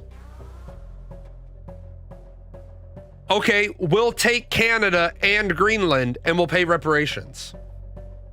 I'm great with that idea. I am perfect with that idea. Let's do it. Let's do it right now.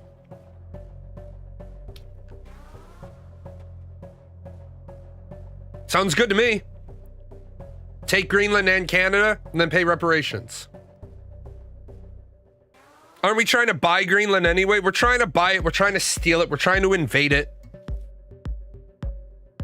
Truthfully, I think Donald Trump keeps bringing up Greenland because he's going to keep bringing up Greenland. He's going to keep bringing up Greenland. He's going to keep bringing up Greenland. Then he's going to go and take fucking Colombia next. And people are going to be like, well, at least it wasn't a European nation. And because you know that's what everybody's going to say. Yeah, then we're going to invade Mexico.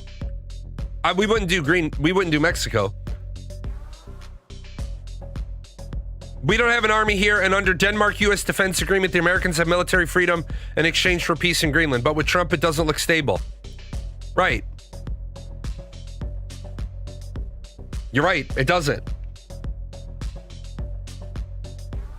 They should want to be Americans. If they're not enthusiastic about it, we don't even want them. Right. If the people of Greenland were beating down the door trying to be American, that would be one thing.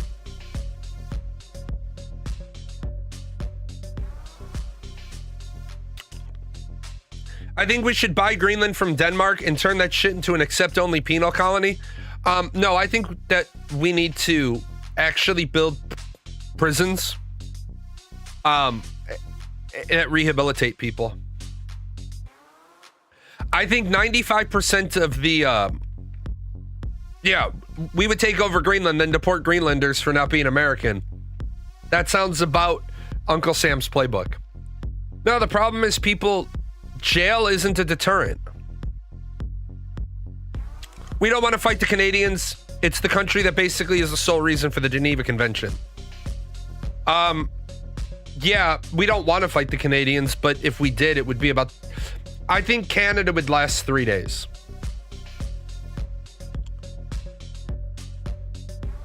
I think Canada would last a whopping 3 days against the US.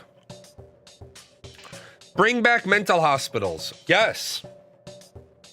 Bring back mental hospitals. Bring back slow classes. Bring back short buses. Bring back, okay, so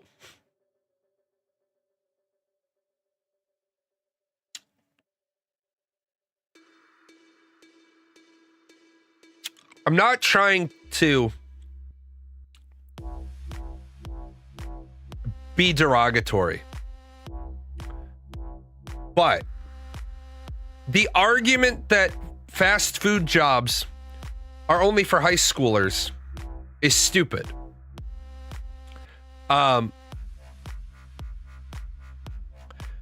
If fast food jobs were only for high schoolers, then you wouldn't be able to get a Big Mac at 2 o'clock in the afternoon when the kids are in school.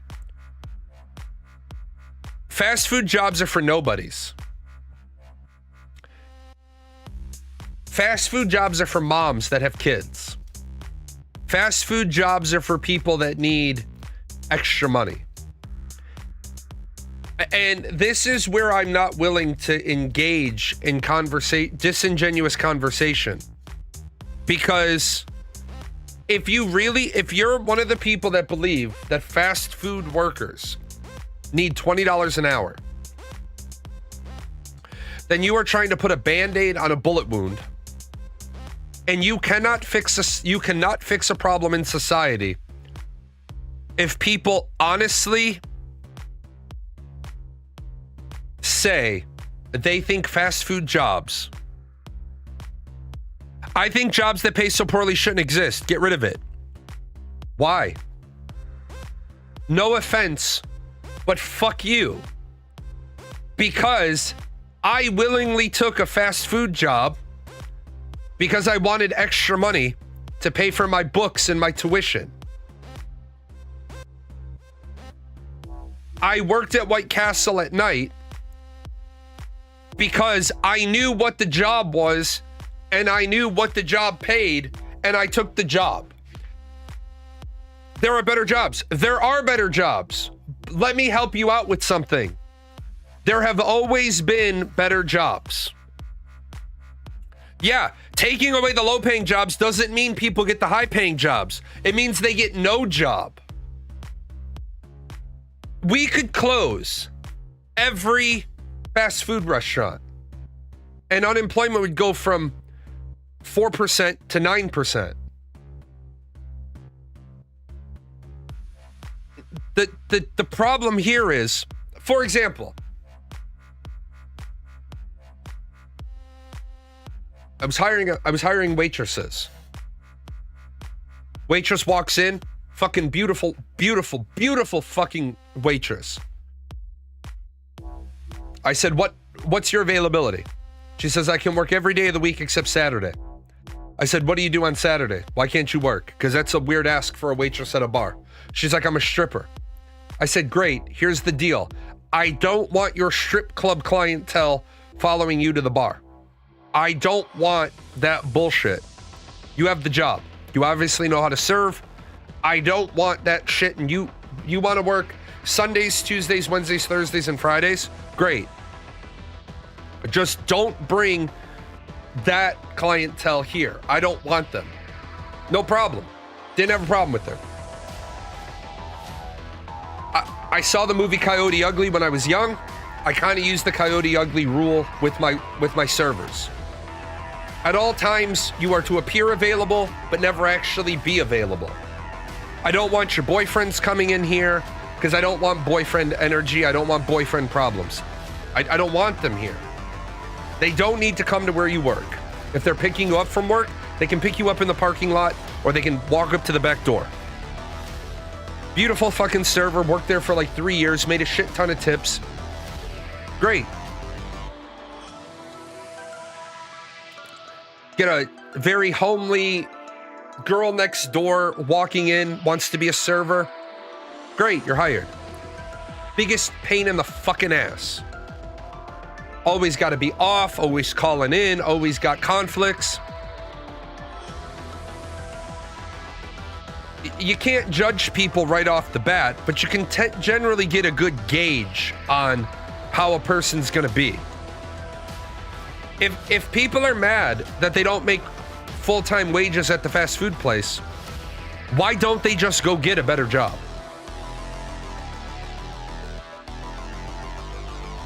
There are a lot of good jobs that people don't want to do. People don't want to be janitors. It's dirty work. It sucks. It's gross. Cleaning toilets. I don't want to do that job. I did that job. Janitor is a great night job. Yeah. If they can't get a better job, then they're right where they're supposed to be. Yes, I know what janitorial work requires. I was a janitor. It sucks. Don't want to do that job.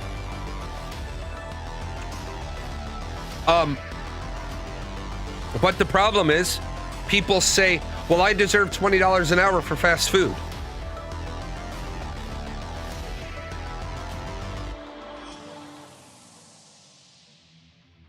Look at what happened. People want $20 an hour for fast food. So McDonald's has to raise their prices. McDonald's raises their prices to a point where people won't buy hamburgers. Shit, man. I realized that if I don't modify my eating habits a little bit, I'm going to spend close to $2,500 a month every month on groceries. The fuck happened to the price of food? The price of food is ridiculous. Someone has to do their job, and I think we're too focused on fast food. Magnus. Then what are those people going to do? They're obviously working fast food because they can't get any other jobs. If they could get a better job, why don't they get it?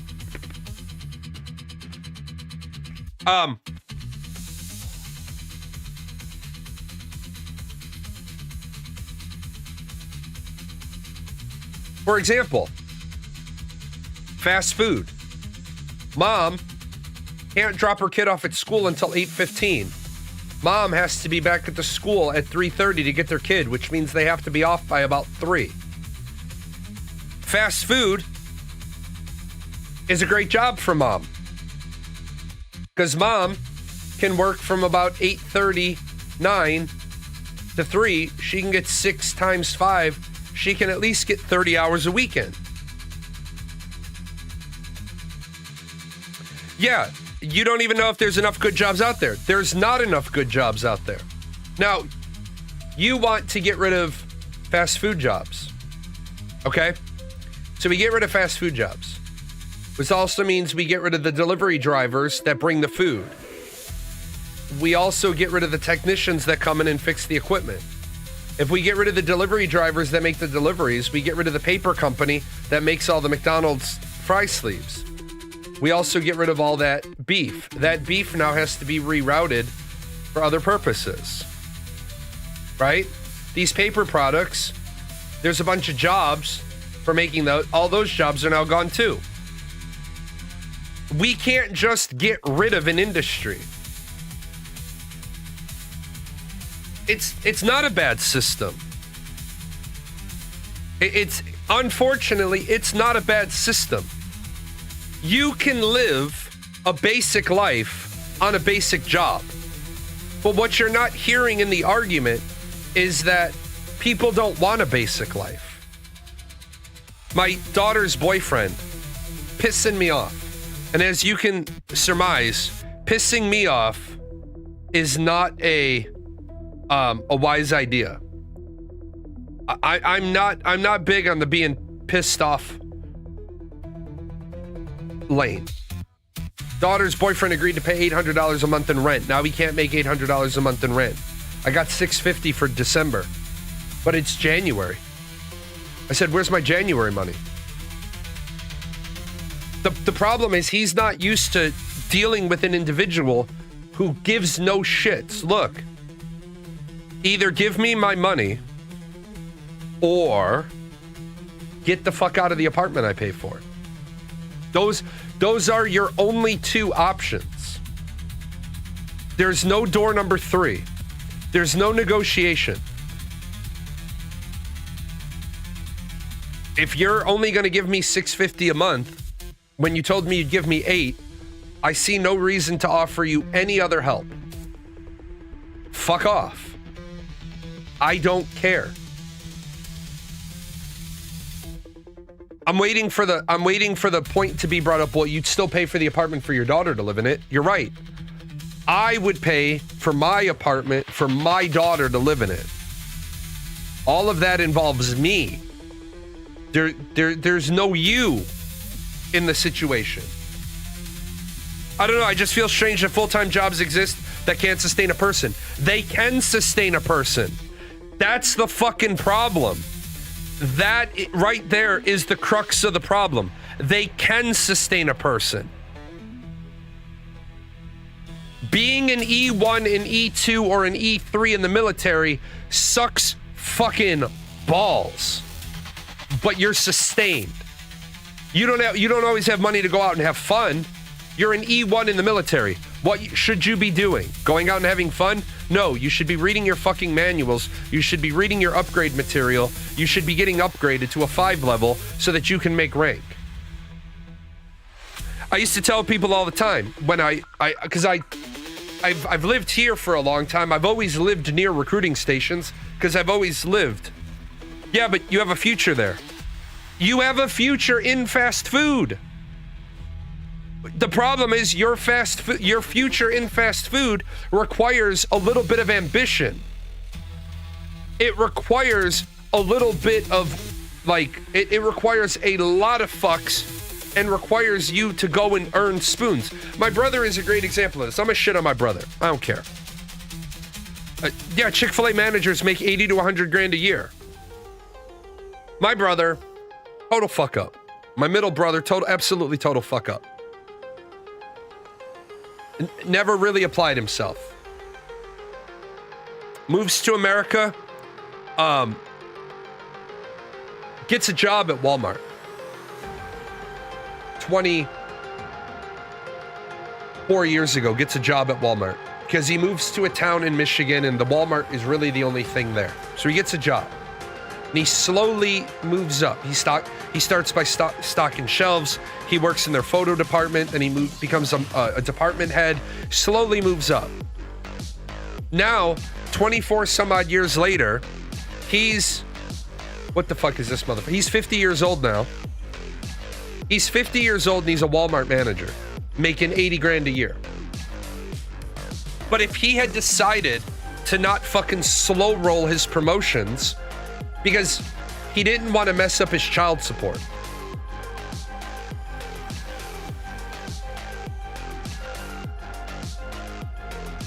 I know a woman who started at McDonald's. She's a regional manager. They sent her to college. Did they still do that? Yes, it's called Hamburger U.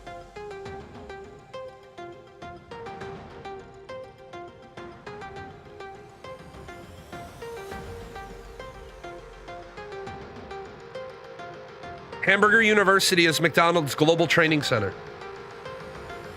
It's a little north of Chicago.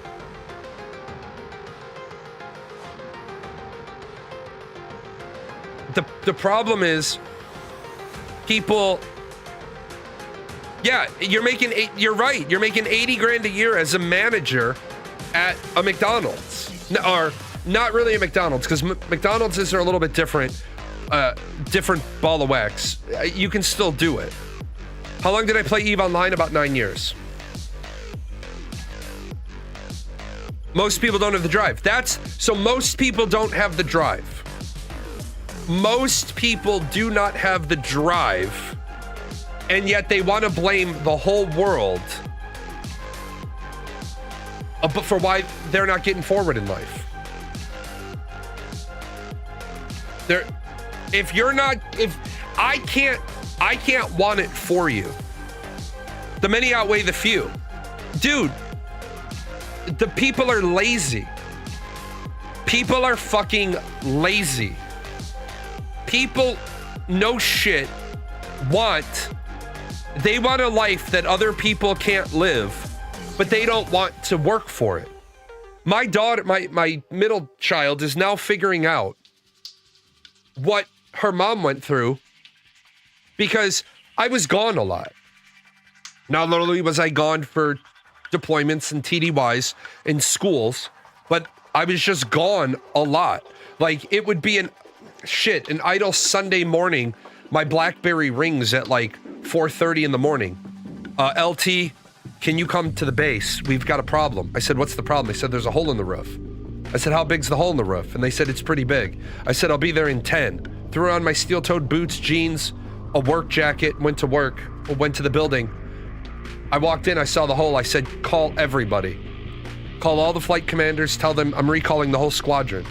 And they're like, why? I said, because that's a giant ass hole in the roof. We need to start moving everything up the building or it's going to flood. So I start recalling everybody. I start making phone calls of my level. And my boss was like, the commander, he had T-boned his arm. That's why I was the acting commander. I called him to let him know I was recalling the squadron. And he said, is it something I need to come in for? I said, with all due respect, sir, you've got a bone stretcher on your forearm. I'm not really sure what use you're going to be here. If you want to come in, come in. If you want to go to church and then come in, I got this. So, made a decision. People were mad. People were literally bitching. I heard them bitching. I walked up, I said, what's the complaint? Well, it's Sunday and I had plans. It's Sunday and I had plans too. It's a big fucking hole in the roof. All said and done, awards and decorations and citations for how much inventory I saved and money I saved. Didn't do any of that for any of that. I did that because it was the right thing to do. People don't have drive. My daughter is now realizing with her husband being a firefighter, number one, she's a single parent every other day. Every other day, my daughter is a single mom because she goes 24 hours without seeing her husband because he's a firefighter. There's going to come a point where he'll be on 2 ons, 1 off, or 2 ons, 2 off, or he'll be on whatever firefighter Panama schedule they go. He'll eventually move to that. And it's hard. But when you have a 6-figure paycheck in your mid-20s, what do you think these kids go to the fire academy because they want to run into burning buildings? Handful do. Why do kids become firefighters? Because they know in 5 years or 8 years, they make 1 or 2 ranks in the fire department, they're going to make 6 figures. But people want the 6 figures without the work. They want 6 figures on somebody else's dime. Why are the masses so easy to manipulate? Because you just promise them an easier time.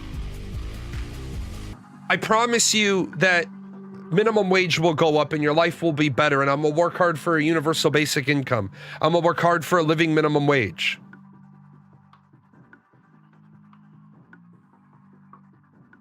Who wants to put their head down and work hard for not a guaranteed chance when they can look at YouTube video of people coming into the country and scamming the government? Right.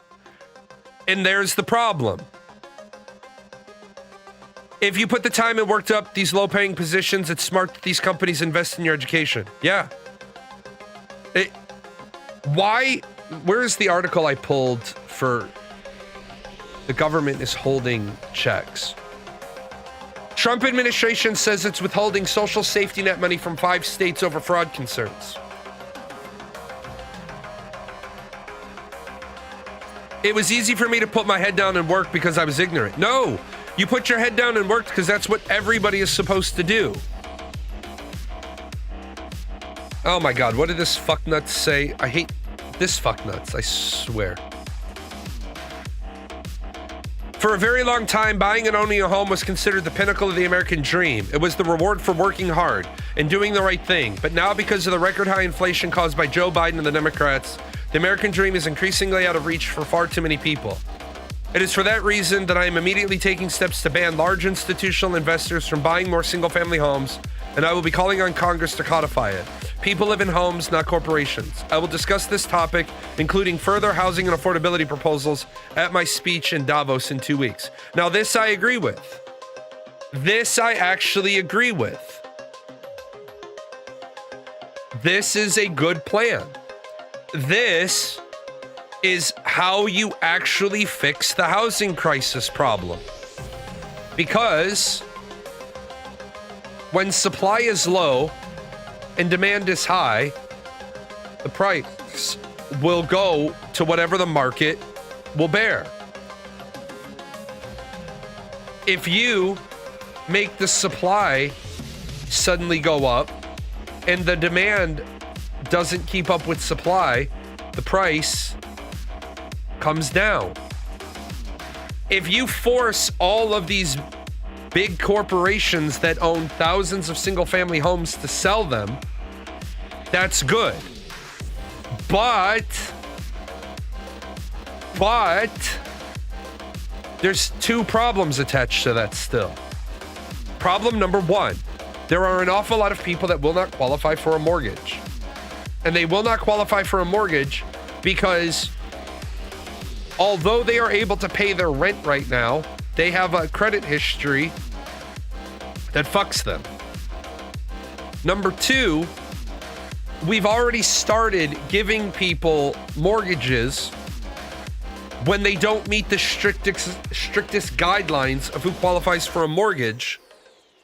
And now we're saying Fannie Mae and Freddie Mac are going to relax lending standards. And you know what happens when we relax standards? Then what we end up with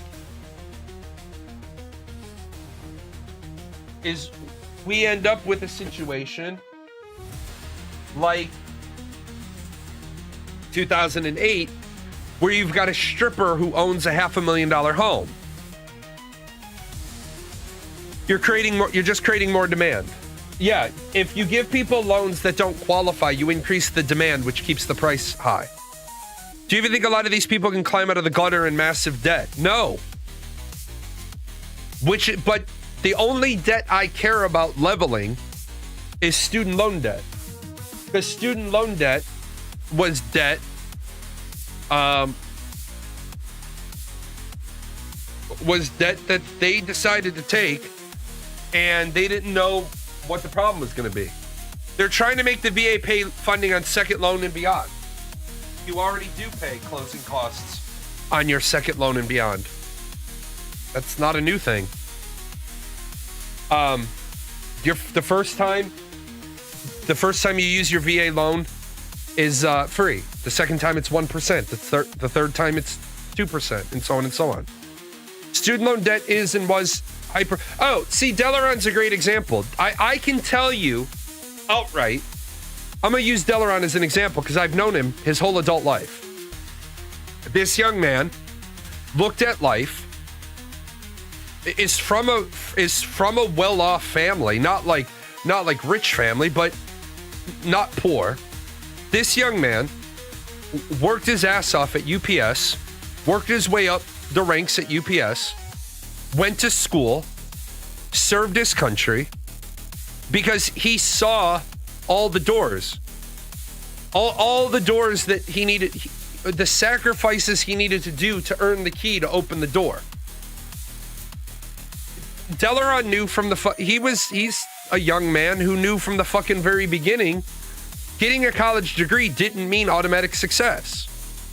Delaron was around a lot of adults, adultier than me adults. Delaron was around a lot of people who told him, don't go into this career field, don't go into this career field, don't go in this career field. Delaron was surrounded by a bunch of self-made people, store owners, but also around a lot of people that said, don't fail the way I did. Because back then, we were a community. It takes a village to raise an idiot. I mean, a child. Or both. people that go on and on about this bullshit, like the purple hair guy that said, if you get your college education, it said that it was gonna be, like doors were gonna open and champagne was gonna fall from the sky. Nobody fucking said that. People used to say, if you work hard, you can play hard. I think predatory was the colleges. Well, they're both. They're both. I'm not sure how many homes are on my institutions, but this could create issues in the market if there's a sudden influx in supply. If there's a sudden influx of houses, it will create a ripple effect in the market. And it will punish some people who aren't necessarily guilty. Break.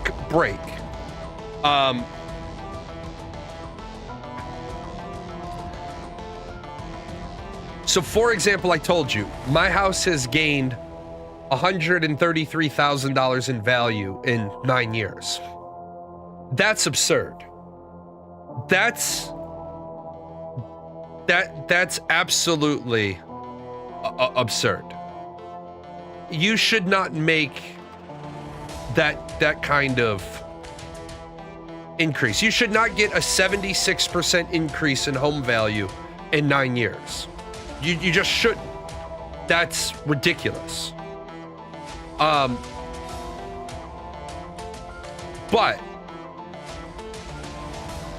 the strat is to just hold, obviously, but the market tends to not be rational. The market is rational, people are not.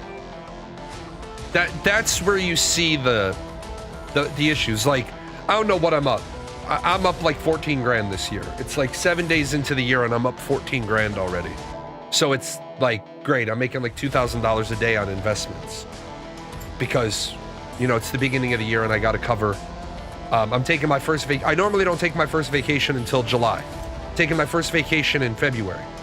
So I gotta make, I think February's trip is now paid for.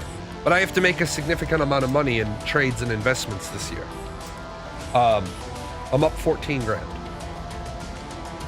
I also understand that I could be down 14 grand during the duration of this show.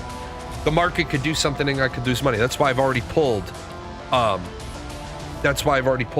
earnings that I need to pay off February. The kids are going to see this episode and be ready to ask for money.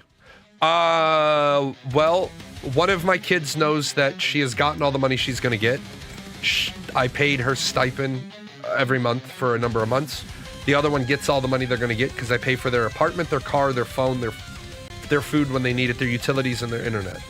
And the kid that lives at home, she doesn't ask for anything anyway. Companies are putting up a parking complex all around me. I'm already considering whether or not to sell this place when they come knocking. Yeah, I mean,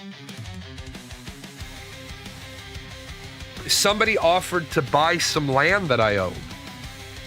And I outright told them, I said, if you people blind want to make offers. And I just say, look, I'm going to tell you, if you make me what is a respectable offer, I'll sell right now. But if you don't make a respectable offer, I'll talk to you in a year. And I know one of them that tried to buy last year. Nope, that's not a respectable offer and you have a good day.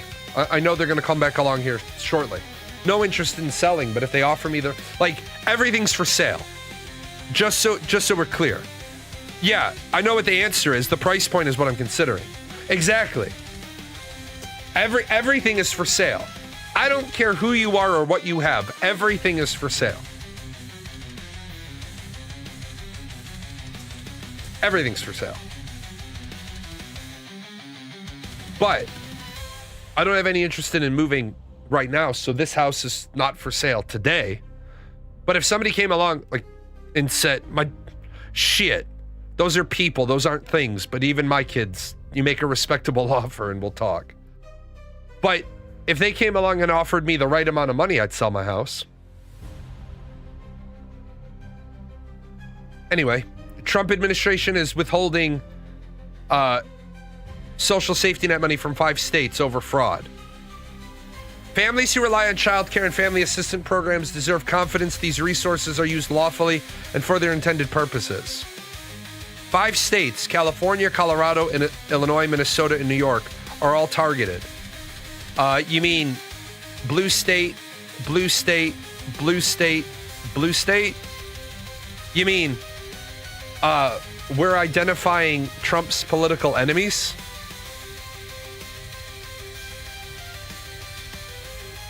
The Child Care and Development Fund subsidizes daycare for low-income households, enabling parents to work or go to school. This should be a state-run program. There should be no federal money in this at all. Temporary assistance for needy families provides cash assistance and job trainings so parents in poverty can afford diapers and clothes and earn paychecks. Diapers and clothes should be run through WIC. So, ready? Why do we have this program, which should be a state program? Diapers and clothes should be through WIC anyway.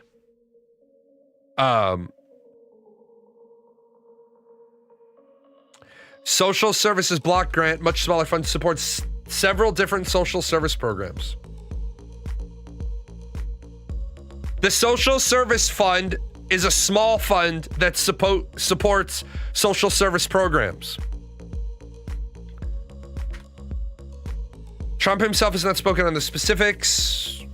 Trump's move to halt funding aims to score political points, not to stop fraud. You know, yeah, they all should be state-run programs. They should be state-run programs. I thought WIC was a place people got milk and diapers. Yes, WIC is the place people get diapers and milk and formula and food. But so we have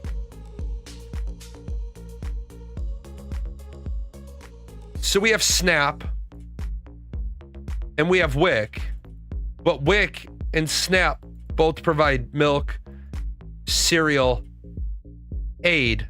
Why do we have 2 programs that do the same thing? WIC does diapers depending on your state.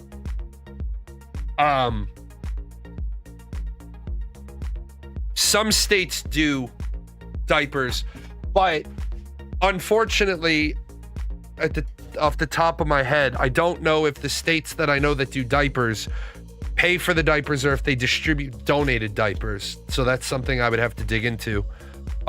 It's possible that they only distribute whatever's donated. But we have programs upon programs upon programs. Like, what I don't like is this. Why is it when somebody needs a house, why is it we used to have government-owned housing. Now we don't have government-owned housing. We have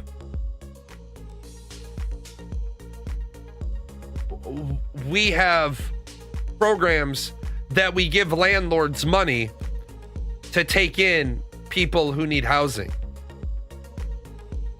Like,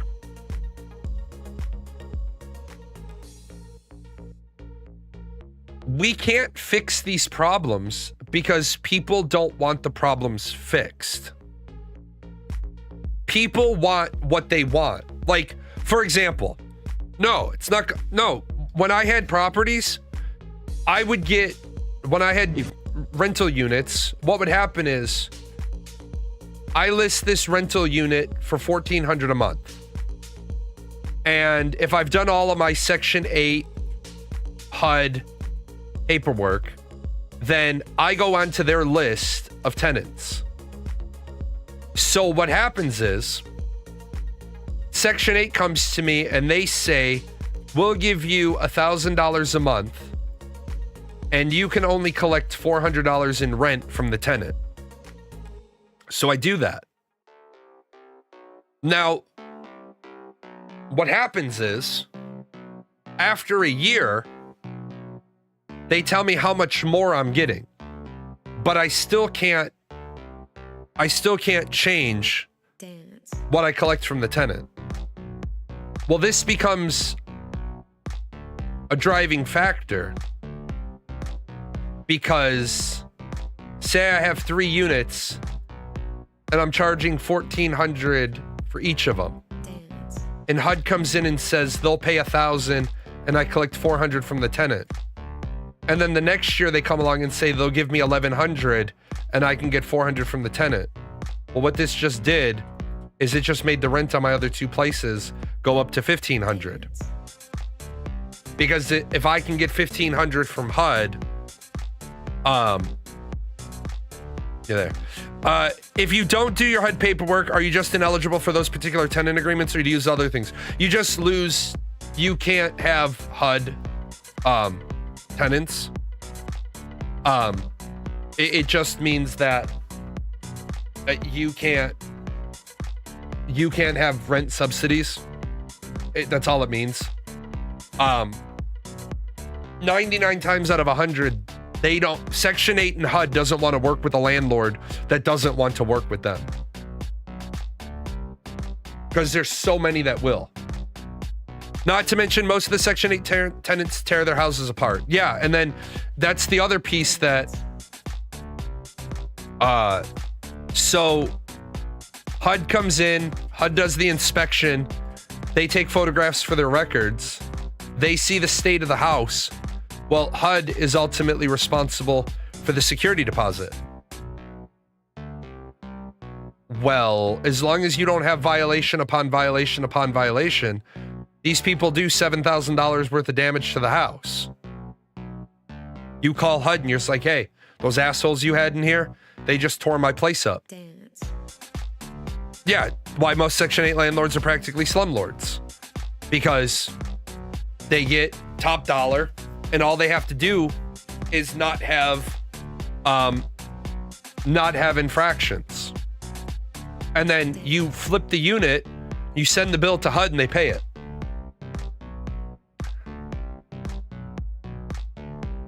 It would be a lot better. Yeah, absolutely. Top dollar. It'd be a lot better if we had government housing again. But you had government housing. You had Cabrini Green. You had the Robert Taylor homes in Chicago. Did people take care of it? No. Could the police go in there and patrol it? No. What happened to the insane asylums? We defunded them. We opened the doors and we let all the people back out on the street. The problem is, why? Because we found so many of them were male caring for their patients. Do you have any idea what it's like to be in a psych ward?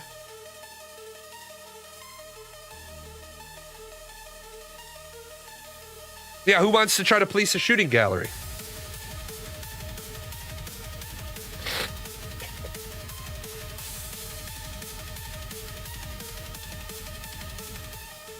Being inside a psych ward. So, say you have 8 patients in a psych ward. You need 2 doctors, 4 nurses, and probably 6 orderlies for just 8 patients. Because you have to have a doctor on both shifts. You have to have 2 nurses on shifts. You have to have enough orderlies on shifts to take care of it. Well, now this is a module. If you want to go up to 16 patients, you double all of this. You want to go up to 24 patients, you triple all of this. Well, now you've got Nancy, who's fucking near catatonic, and the hospital says, well, she doesn't need as much care. So Nancy doesn't get seen every day. Nancy starts to get seen every other day. Like everything else. We have not enough people that are willing to do the work. And so we take whoever we can get. Residential in-home caregivers have about a 60% turnover rate. Why? Because caring for somebody day in and day out is an exhausting job. I have a friend who works as a 12-hour on, 12-hour off, 7 days on, 7 days off caretaker. They don't get paid well either. No, they don't get paid well. She said she had to transfer houses because she could not handle changing grown-ass adults who just found it more convenient to piss in their pants than go to the bathroom. I do believe that part of the reason why a lot of public housing does not work is because people are designed inhumanely. People often don't know their neighbors in those massive towers, so no one holds anyone responsible because the community aspect breaks down at that scale. You're right. You are 100% absolutely correct. People have to realize that humans are not moral by nature.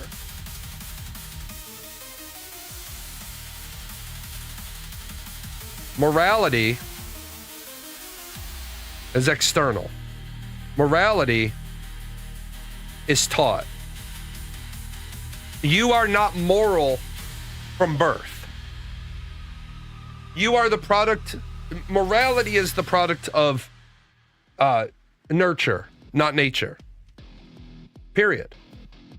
I will be right back. I'm going to put you guys on a wait screen.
All right. So, morality. Yeah, people are tired of funding failures. The issue here is that if you've ever read, in order to have a conversation about people, you have to have read Locke, Hobbes, Rousseau. You have to understand the state of nature. You have to understand that morality isn't inherent. Morality isn't virtuous. Like, for example, you would think at the end of the day, you join the military. And this is, I told you guys, this got me in a lot of trouble. Like I got, like they were seriously thinking about like reprimanding me until they realized I'm an academician. I'm in an officer's call. I'm at a base of 3,000 people, 3,000 military. And everybody is losing their cock-sucking minds because it's near the end of the year and we've had our 24th DUI. And Everybody is losing their fucking minds over this. And I said, hold on a second. We're upset about 0.8% of the base population getting a DUI.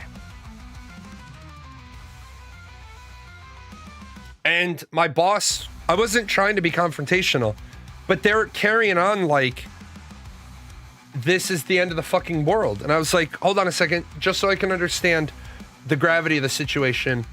We're this mad because it's December. We've had 24 DUIs all year. That's less than 1% of the base population has offended. And my boss's boss got pissed and he was like, so you think 1% is acceptable?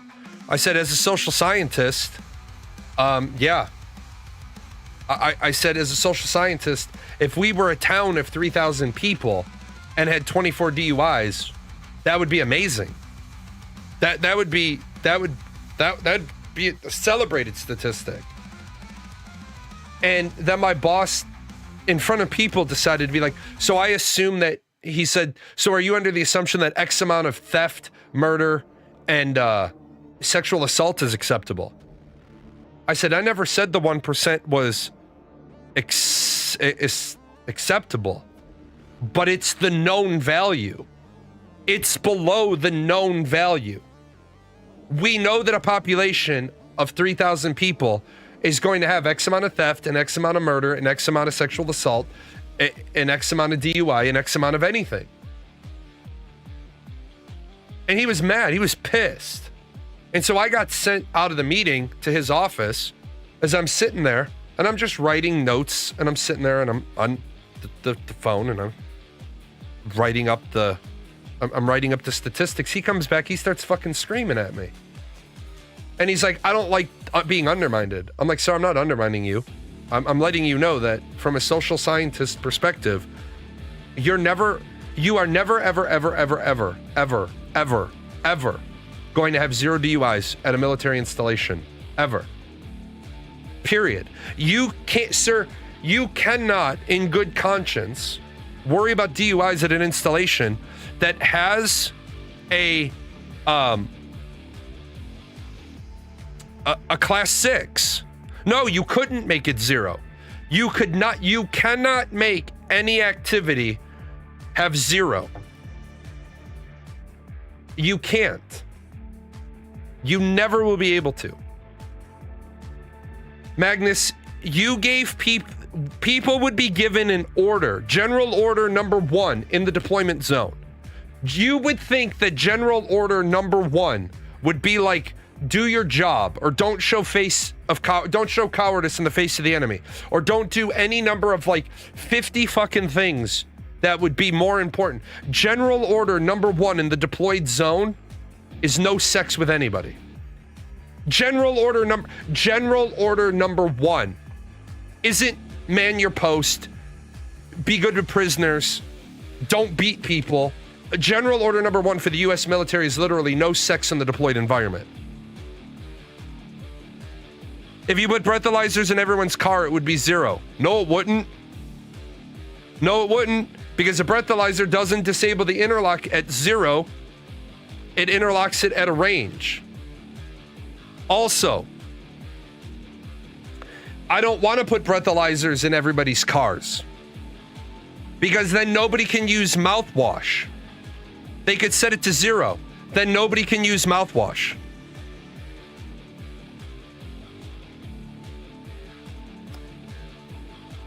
So what do you do about the people who have periodontitis and they have to use medicated mouthwash twice a day? Sacrifices must be made. A smart motherfucker would be making bank disabling them.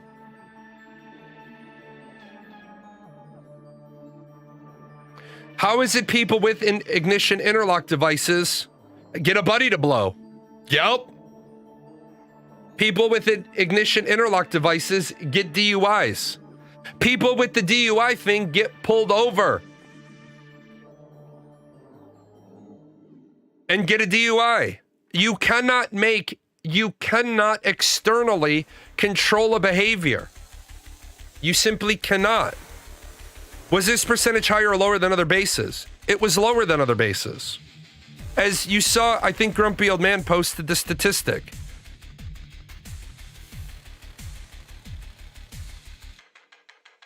Exact figures vary. A notable portion of the U.S. driving population has a DUI, with some reports indicating 2.27% of licensed drivers have a DUI citation. You are never going to be able to turn a segment of a population better than the population as a whole because you assembled your segment of the population from a represented population. Military sexual assaults. Okay. I'm not making light of military sexual assaults. Sexual assaults, you could bring it down from 24 to nearly nothing. Magnus, let me help you out. No, you couldn't, because the penalty for DUI includes going to federal prison. In the military, we do not have misdemeanors. Every crime in the military is a felony. Every crime is a felony because every crime violates a federal statute. How long? Let me see.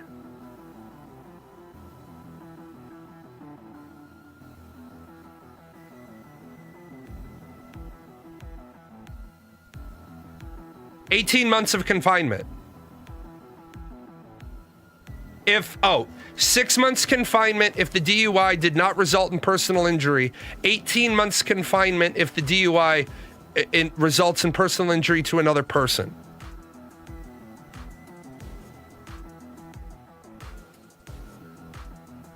You can also get a bad conduct discharge, forfeiture of pay, reduced pay, reduction in rank, loss of security clearance, revocation of your driving privileges on base, and mandatory ADAPT counseling.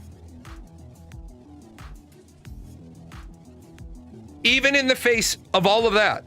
And so to go forward, to continue on with the rest of the story, what I told my boss was, at the end of that year, it was December, and I said to the group commander, I said, if we want to seriously attack DUIs, then the only punishment for DUIs from this point forward must be a full courts martial.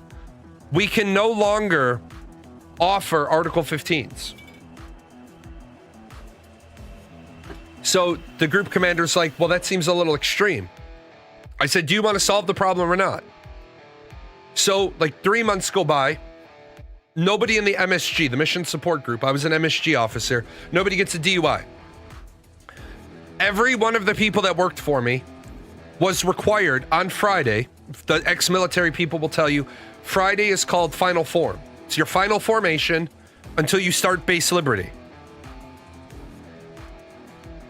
Every single person had a laminated card in their wallet that they had to take out of their wallet and hold up for final form to end. And what it was the 24-hour ops number, the 24-hour dispatch number, the first sergeant's number, the Airmen Against Drunk Driving phone number, and then my phone number. And what I told everybody was, if you're going to go out and you're going to drink, have a plan. My number is last on this list. If you're calling me, I will come and get you. If you tell me you have a vehicle that needs to be transported, I will bring a second driver with me so that driver can take my vehicle home and I will take your vehicle. I will get your vehicle home. I will get you home. No questions asked, no punishment, no nothing.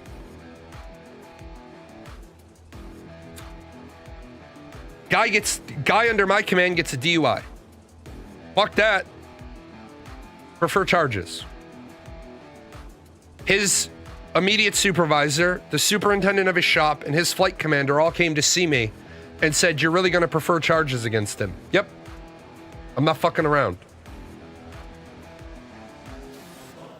Guy went from an E5 to an E1, spent 6 months confinement on the base, and then was given a big chicken dinner.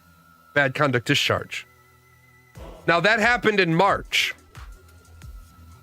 So from March to September, everybody on the base saw this fucking jackhole in an orange jumpsuit standing out at the front gate holding a sign that said DUIs destroy careers. And we still had more fucking DUIs that year than the previous year. You cannot change people unless they want to be changed. Sexual assault in the military. Big deal. We have a lot of it. We don't have more than civilian counterparts, but we shouldn't have any. You would think that people that raise their right hand, swear to support and defend the Constitution of the United States, would be people that don't run around committing sexual assaults. Once again, my mouth got me into trouble. What I said was, every time we had a sexual assault, we had to go to a sexual assault briefing. Was at a sexual assault briefing, and I said, you can't brief the rapey out of people.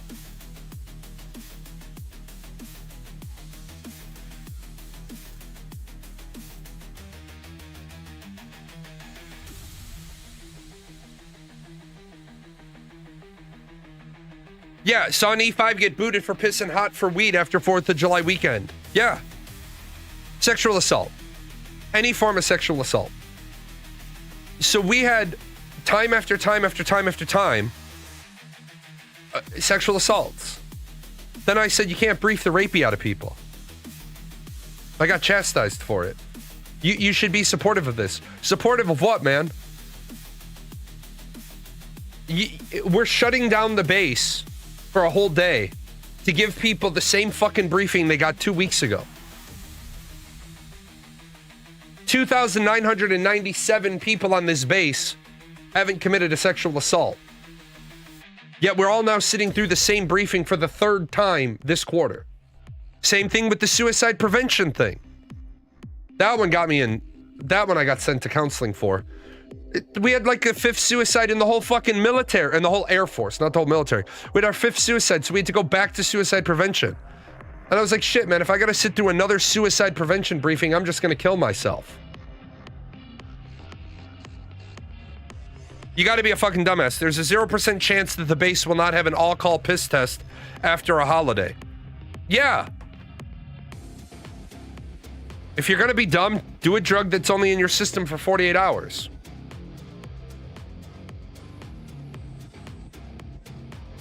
People know they're gonna get piss tested.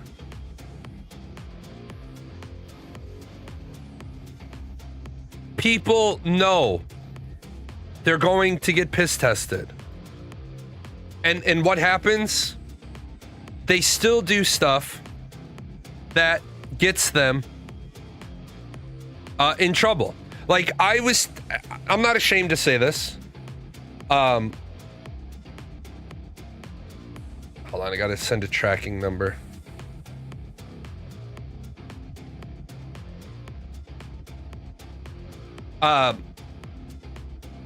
I walked in, I was on a enormous amount of painkillers. I had torn my shoulder, and at the same time I tore my shoulder, I hurt my back. So I was on a shit ton of Percocet. I was also going through some shit, some PTSD shit. I was on a lot of benzodiazepines. And I went in, I got called for my random piss test. I went in, talked to the guy. Well, I just went in, I did my piss test, and then like 8 days later, I got called for another one. Well, what the military does is, so today is Wednesday, 7 Jan. So what they're going to do is you're going to have whatever the total number of people is. It's been a long time since I was in your analysis. I'm just going to say you have 16 people. 16 people are all going to go in, and they're going to piss into the sample jar. And then they're going to combine, well, they're not. They're going to send these 16 samples to the main lab, and the main lab is going to take all 16 of these samples, combine them, and run the test. If anybody pops hot, then everyone's going to be called in again, and then this time they're going to test you all individually. So I went in, did my piss test. 8 days later, got called in, did another piss test. Like 3 weeks later, went in, did a piss test. 8 days later, got called in, do another piss test. And what I said to the guy at the front desk, I said, hey, I'm probably the reason why all these guys are having to come back, all these people. He's like, well, why's that? I said, because I'm on an enormous amount of benzodiazepines and painkillers. Somebody should probably look up my medical record. I have no problem. I'm not saying I have a problem coming in and pissing. I'll do it all day. I don't give a shit. But I'm probably costing the military tens of thousands of dollars. Like, if you want to piss test me, don't ever include me. Don't ever include me in a group test. Well, the guy ended up writing it up and submitting it to the Idea Center, and they made some changes to, they looked up your medical record, or you were coded somehow, so that if you were on shit that was going to make the whole batch hot, they didn't joint batch you. Makes a lot of sense, right? But no, for a long time, they said they were going to be randomly select the samples to be tested. If they do a whole unit can be tested for two reasons. Number one, by law, I can't test an individual based on suspicion. I'm not allowed to. Violation of their Fifth Amendment right. Violation of that individual's rights. But what I can do as a commander is I can order my whole squadron to be swept, and I can order each to be individually tested so I don't lose the test in the aggregate. I can also say I want the whole squadron tested and not individual, just to see if my squadron's doing drugs. Well, yeah, what Fei Lin said is, I hated urinalysis duty. I hated pecker checker duty. Because you have to watch the urine leave the body, you have to watch it enter the bottle, and then you cannot lose sight of the bottle at any time. And guys have been known to do all sorts of stuff. I'm not going to mention what they are, but there's a lot of innocent, casual, everyday liquids that will ruin a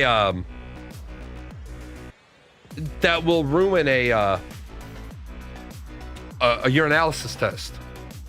Your whole unit was tested since there was a big steroid ring, and you got randomly selected like 6 times in as many weeks. I'm not saying that they ever aren't random, but I'm saying, golly gee whiz, are the odds that you're going to get tested a lot higher when they've entered your name into the lottery 8,000 times. Mine was, I would go to Dallas a lot, and every time I got back from Dallas, I would have to take a piss test because guys were doing ecstasy at the Lizard Lounge. His dick fell off during his piss test, and his dick was still attached. Yeah. There are people I've seen wear a fake dick. There are people I've seen that have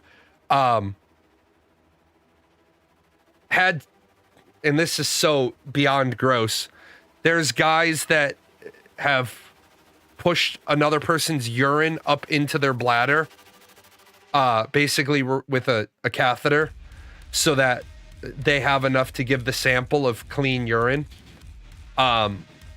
There's just something off about people. Hey, I got my Origin tracking number. I might get my gaming PC back.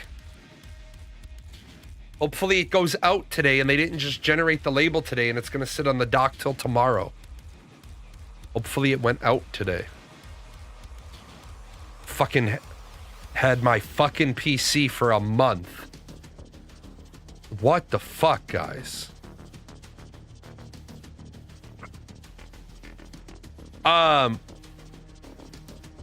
The worst one I've seen is gonna stream some Ashes. Yeah.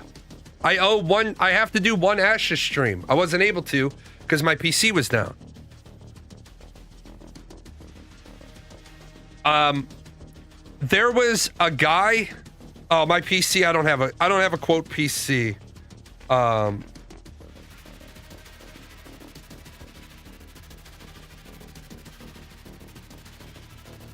Hold on, I'm being bothered.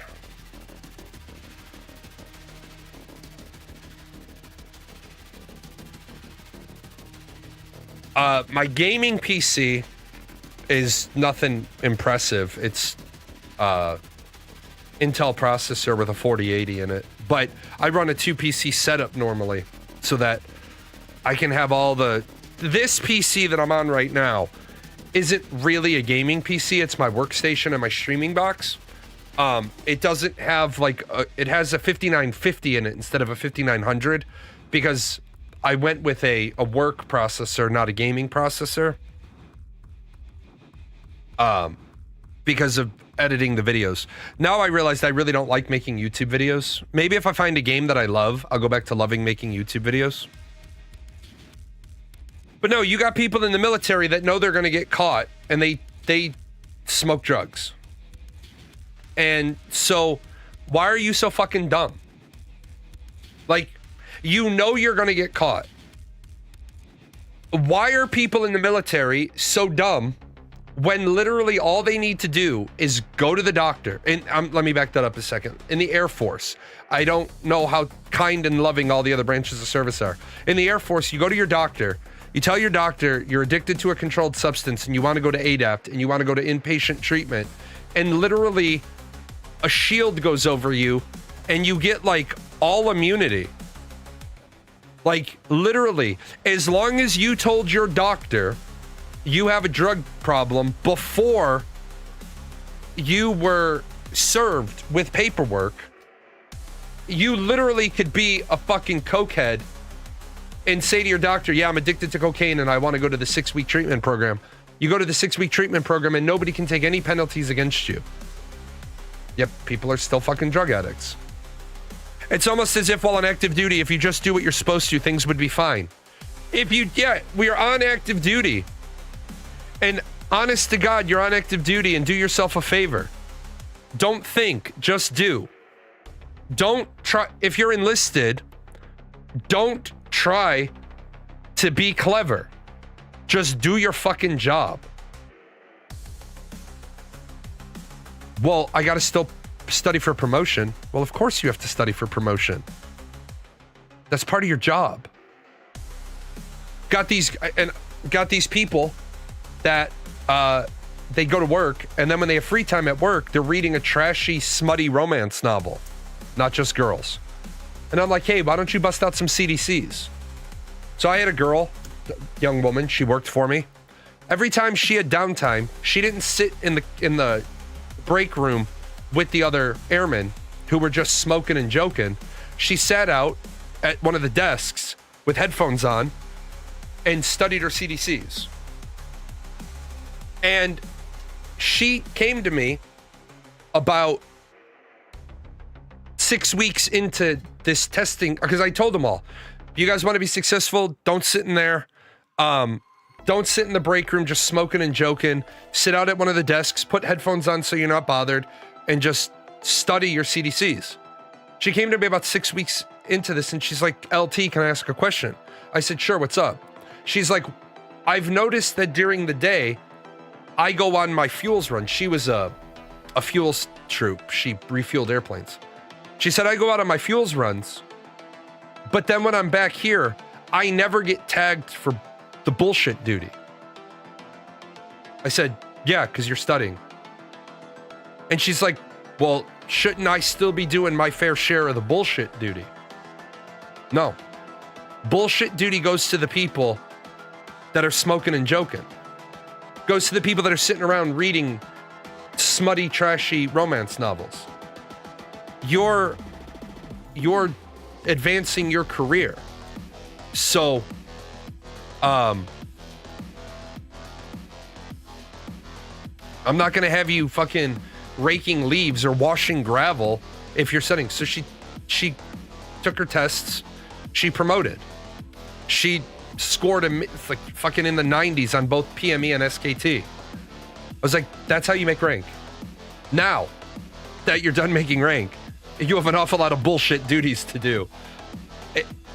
Yeah, E1s, 2s, and 3s do what the E4s say. E4s and 5s do what the E6s say. E6s do what the E7s, 8, 9s do, say. O1 and 2 say to do. Yeah. E7s and 8 do what the E9s and O1, 2, 3s, 4 say to do. And E9s do what the major and above says to do. It's not that fucking difficult. Why doesn't a well, in the Air Force, captains give instructions to E9, but rarely. Because most of the time, E9s don't need to be told what to do. E9s are usually coming... E9s are great, because they're usually coming in with the, this was the problem I saw, this is what I did to fix it, there's no longer problems. Gotcha. E9s don't like being told to anything to do, because that means they missed something. Yeah, Pogues get kitchen patrol and supply detail. People other than grunts, for those of you that don't know what a Pogue is. Grunts, go out there and find something to kill. And if you get hungry, there's rocks on the ground. You'll be fine. Don't worry about it. Just press forward.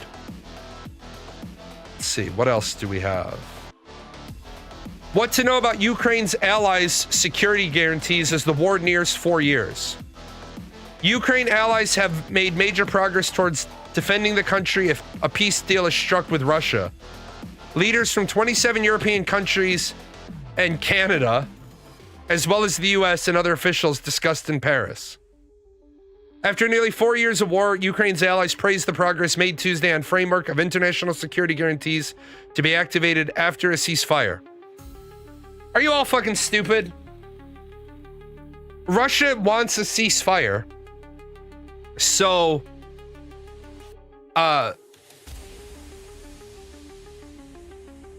so they can regroup. This is the best question right here. Asked Wednesday whether European allies had agreed to come to Ukraine's defense if Russia attacked again, Ukrainian President Vladimir Zelensky said, "So far, I have not received a clear, unambiguous answer."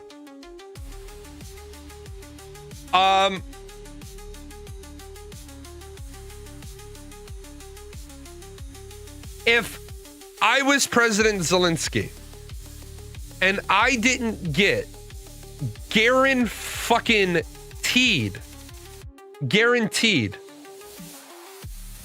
defense pact, I wouldn't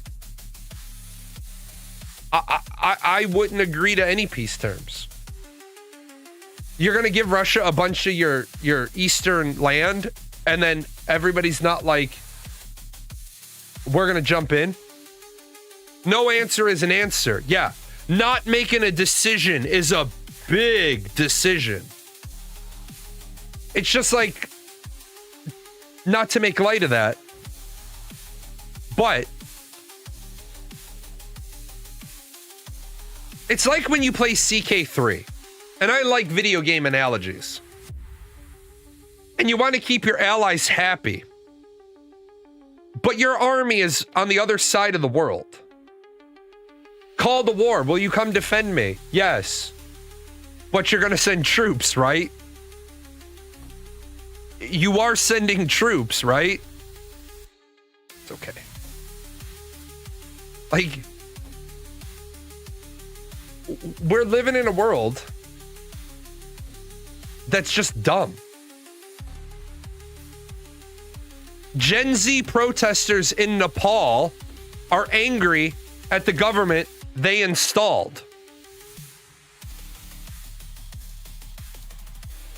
You don't fucking say.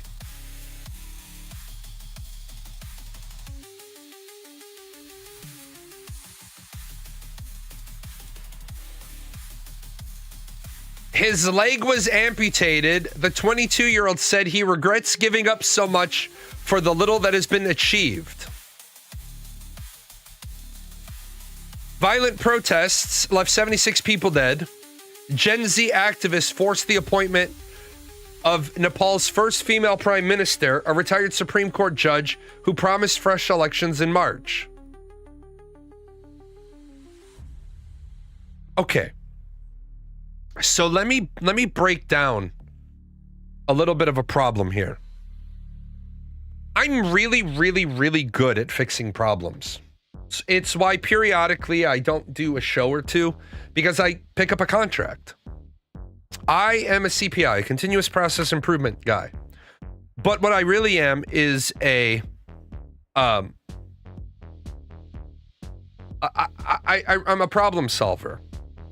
I get paid a lot of money to go in and solve problems. Like, I wanted to help Ash as a creation because I saw their problems 5 years ago. Shit, I only streamed about 2,000 hours of all their problems. How do you elect a politician that doesn't exist? Well, you do. If you have a position, because you elect a politician into a position, shouldn't they give a little bit more than 3 months to decide if things are better or worse? Yeah, because one of the things they recommend you do over there in one of those CPI books I have is that you have to observe the situation for 45 days. If you think about this, 45 days isn't that long of a period of time. Does Nepal have a good candidate? Well, what's a good candidate?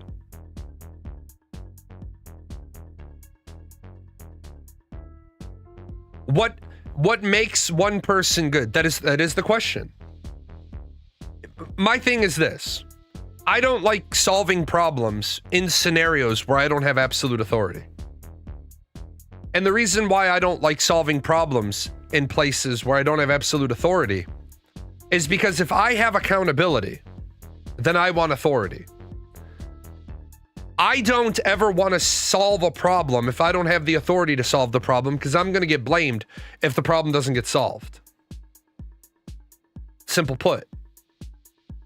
Now, personally, my personal belief is I don't like to fire people. I don't like to downsize, because when you fire people and you downsize, you automatically demoralize all the other current employees because they think they're next. I like the Toyota production system where the TPS system says, if you save manpower, then what you now do is you create a position to leverage that new manpower. So if you save 2,000 hours on a process, you saved almost the full body. Now, where can you put that body to maximize results? Because you were already committed to spending the money. CPI is not designed to do force shaping. CPI is not designed to get rid of people. It's meant to get rid of tedium. It's meant to get rid of, like, for example, the example I use when I teach CPI is that if this is your 4-station assembly line and each station takes 1 hour, then either you shut the factory down at a time where we move one piece over and then we shut down all the machines, or we do staggered start times. Now, if you shut down all the machines with work in progress, it means you can't do preventative maintenance on the off shifts. So if you bring in everybody at 7 a.m., this person doesn't work till 8, this person doesn't work till 9, and this person doesn't work till 10, because it takes an hour and an hour and an hour.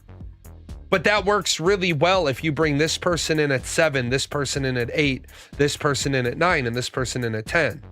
So this person works 7 to 5, 8 to 6, 9 to 7, 10 to 8. Right? Or, no.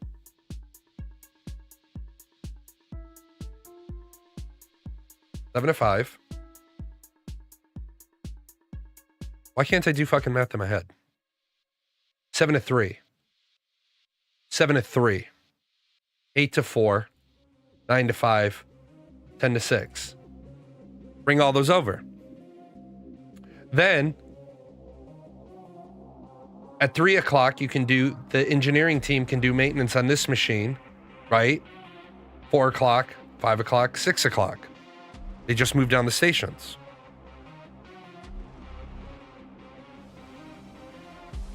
It's like you win, have fun. You don't have to do anything that you said you would. You can do the exact opposite. Yeah. 1,500 creeping in as 5 o'clock. Right. I did the math wrong. I was like singing the song in my head, 9 to 5. I was like, 7 to 5. No, 7 to 3. we just have people that, oh, instead of we're downsizing the widget team, your severance don't let the door hit you. We're downsizing the production team since you've got such a broad portfolio. You're being assigned to the other widget production team. Exactly. Because when you, like, Toyota asks the employees what changes need to be made, and Toyota isn't looking for a 10-minute victory. Toyota is looking for a 1-second victory. Because Toyota says we have 20,000 events in a year. And if we can divide that by, if we can shave 1 second off, we can save 5.5 hours a year.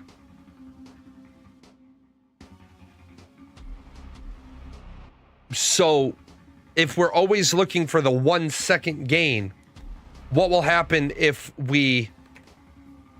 Oh shit, something must be up. Fighters are scrambled.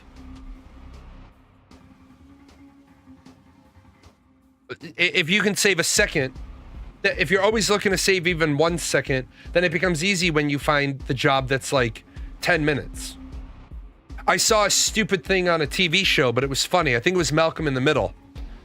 All the boxes were in an area, and he was told to put all the boxes in the elevator, take all the boxes downstairs, take them to the box flattening area, flatten all the boxes, then bring all the boxes back up in the elevator, throw them in the dumpster.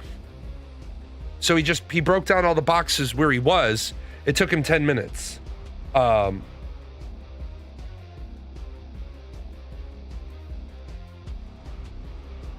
second.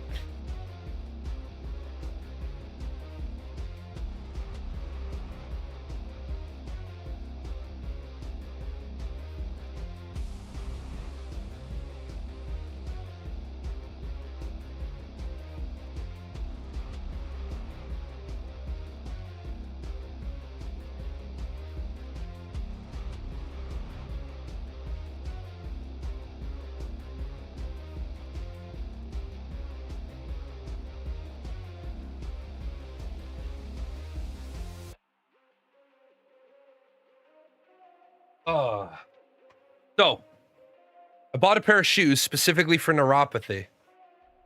Oh, yeah, those are nice. They're supposed to have the textured bottoms, but they don't do that anymore. These are really nice. These are really comfortable. I like these. On that front, while I take a quick break, my neuropathy is getting better, which is nice. Oh yeah, these are good. Might actually be able to put the other inserts in. I have to wear, if I wear normal shoes, this is so stupid. If I wear normal shoes, I have to put these insoles in that have like the textured bottom. I appreciate that, 6 foot. But ladies and gentlemen, I will tell you this. The most disheartening thing that will ever happen to you is getting sick for no reason. Getting sick or getting a health condition when you haven't done anything wrong is like the most disheartening thing, because I had a fairly decent diet, fairly decent everything, was in fairly decent health. Then all of a sudden, like, my body was like, nope, you're just gonna get neuropathy in your hands, your feet, and in some of the smaller muscles near your heart. Well, I want to fucking die, thanks. I don't want to die. I'd like to live for a little while longer. Anyway, let's look at this breaking news story. Immigration officer fatally shoots woman in Minneapolis. A U.S. immigration officer fatally shot a woman. Department of Homeland Security said the shooting happened as a violent rioter attempted to run over an immigration officer. The officer defensively shot to protect himself. Minneapolis Mayor Jacob Fry disputes federal officer's account of the shooting and demands ICE agents leave the city. Okay. Right here, this mayor needs to be arrested. You cannot demand ICE agents leave the city. Their job is a federal job. They have every right to be there to do their job. You should be supporting them. In fact, if you were doing your job and hunting them all down and then working with, if you weren't fucking around with ICE and not honoring their detainment warrants, then they would get the criminal ones the fuck out of the country. Protesters at the scene of the shooting, the mayor urges them to show up with peace and do not give them what they want.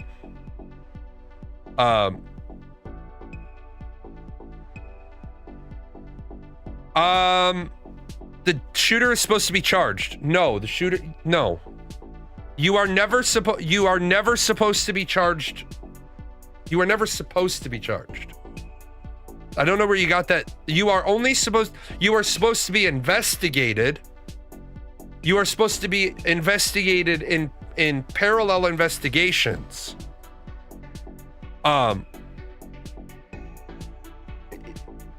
You are supposed to be criminally investigated and you're supposed to be internally investigated. If the internal investigation comes back as a clean shoot, then the criminal investigation is supposed to stop because IAB said the shoot was clean.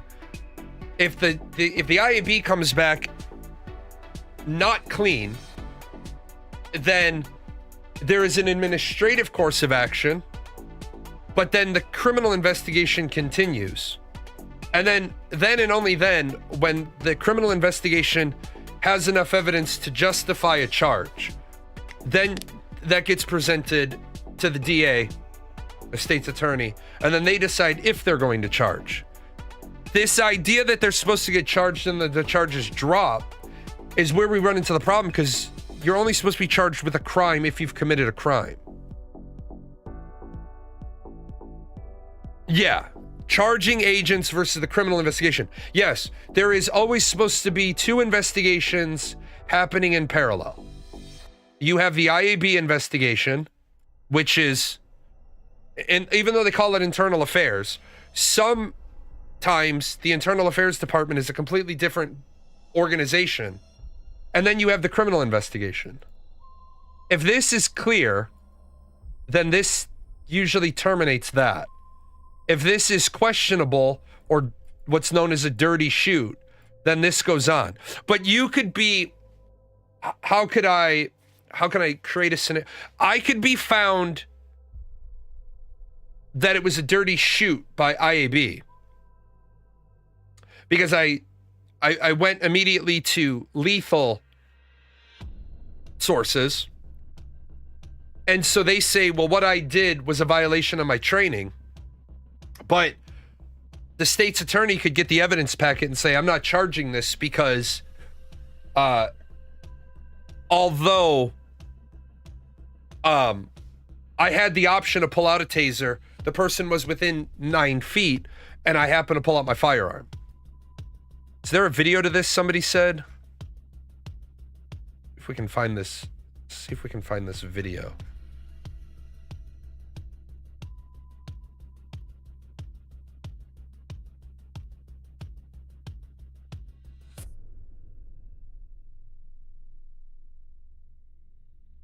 I can find this.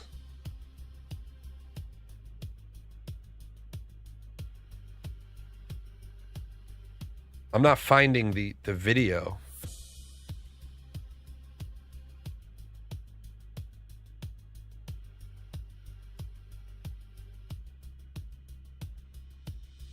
I'm here. I'm finding witness accounts. But this immigration thing is, as I said, this is going to continue to boil over.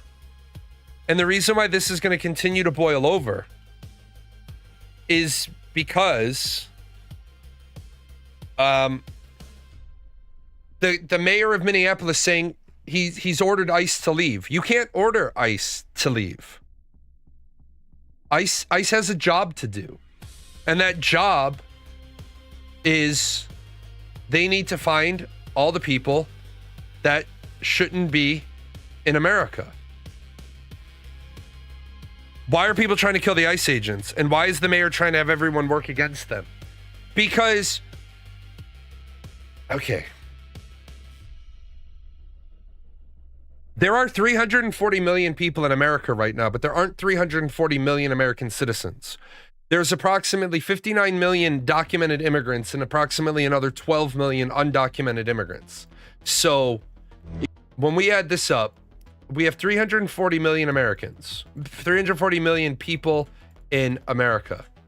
And we have 60 million, we're just going to call it 60 million documented immigrants. And we have approximately 12 million undocumented immigrants. Well, America would be a radically different place if we could just get rid of the 72 million people that shouldn't be here. We would instantly go down to 268 million people. How big of a guess is that 12 million? Okay, that 12 million is there's at least 12 million undocumented immigrants. So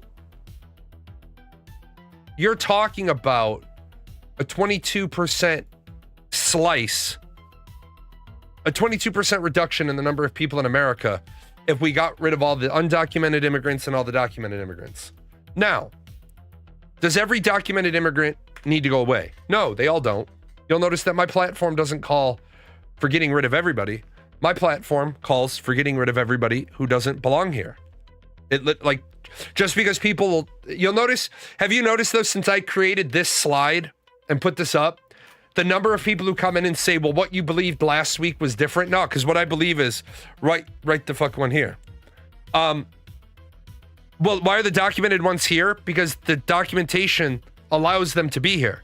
And just so we're clear, the documented workers that are here, they're engineers and they're doctors and they're professors and they're instructors and they're students and they're the wives of American servicemen.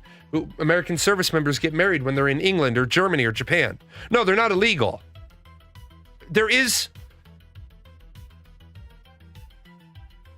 the phrase illegal immigrant shouldn't be used. Yeah, they're documented legal ones. They're documented legal ones. They're a very, very, very, very, very, very, very tiny, minuscule number of illegal aliens are actually illegal because they've committed a criminal offense by crossing into the country not at a border crossing. Undocumented immigrants are the ones that came here on a visa that expired on December 31st and they haven't left yet.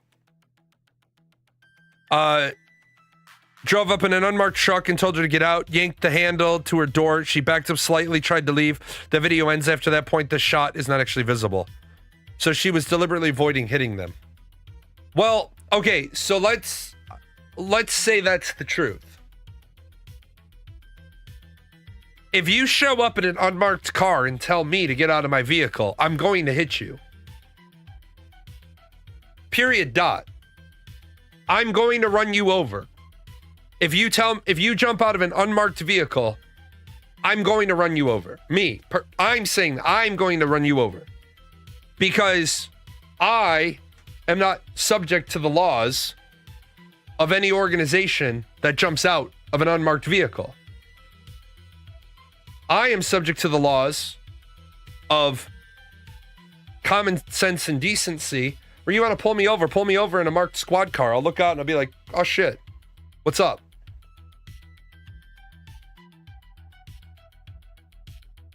When you act like the Gestapo, people are going to treat you like the Gestapo. Period. It's like I've said. If you no-knock warrant my house... No, if you jump out of an unmarked vehicle, I'm going to hit you. Period.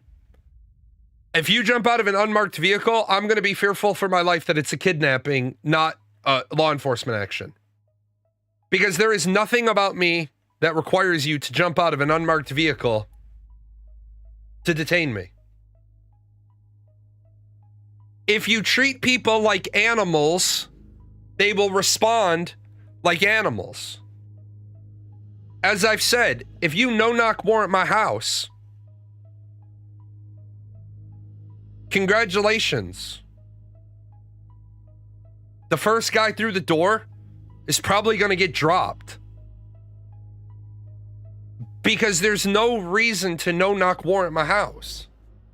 You got a problem with me? Ring the doorbell. I'll come to the door. Can you step outside? No, I would rather not. We have a warrant. Open it up. Let me see it.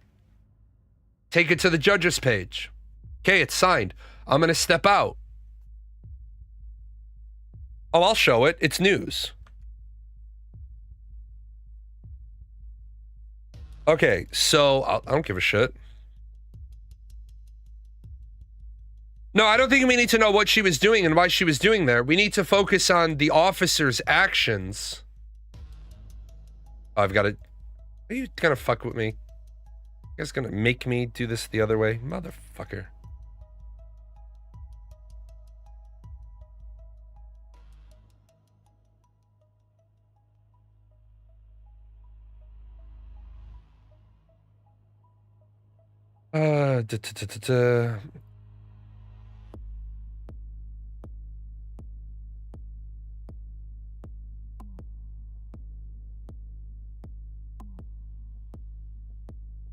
Save video as... Save it to downloads. We'll bring it over this way. If you want to have war, you will get war. If you want to destroy China, you will be destroyed. If you want to impose nuclear war on China, you will be wiped out by nuclear war. All right, let's see.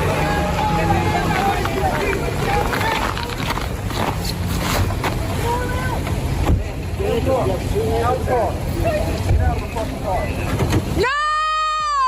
No! Shame! Shame! That was... Oh my fucking god! That's a bad shoot. What the fuck? What the fuck? You just fucking... What the fuck did you do? Now, right there, that person that's there screaming needs to be arrested. You are fucking criminals! You're fucking criminals! Walked into the street. What the fuck? That's not... What the actual fuck? That's not an observer. You are fucking insane! That's an agitator. What did you do? You! Shame! Shame! Shame! Shame! Yeah, see, Shame! that right there, that person Shame! that's screaming needs to be arrested. Shame! You're interfering. Shame! You're in the middle of a fucking shooting. Dude, what's happening to her? What happened?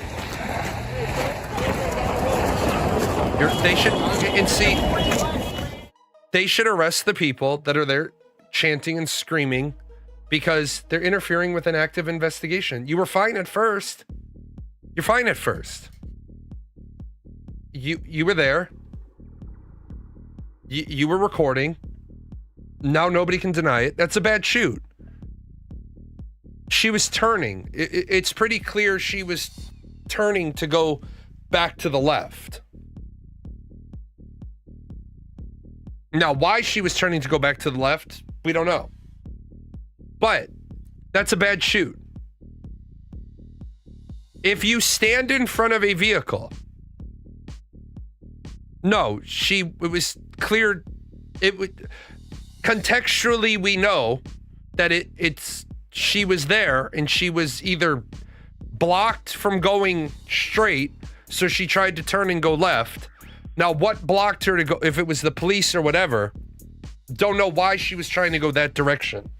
But how do you solve that problem without violence? You get out, you're already out of your vehicle. Why didn't you just pull your spike strips that are in your door or next to your seat? There's 3 officers around the vehicle. If you spike stripped 3 tires, yeah, it's possible that the car in front of her stalled or they tried to block the street, but that wasn't a good shoot. The only reason why your life was in danger is because you put your life in danger by standing in front of a vehicle, which you're taught not to do. If you want to block the front of a vehicle, you block it with a cruiser. You block it with the vehicle. You spike strip it. When you create the very conflict to justify lethal force, then it's because you knew lethal force wasn't going to be needed any other way.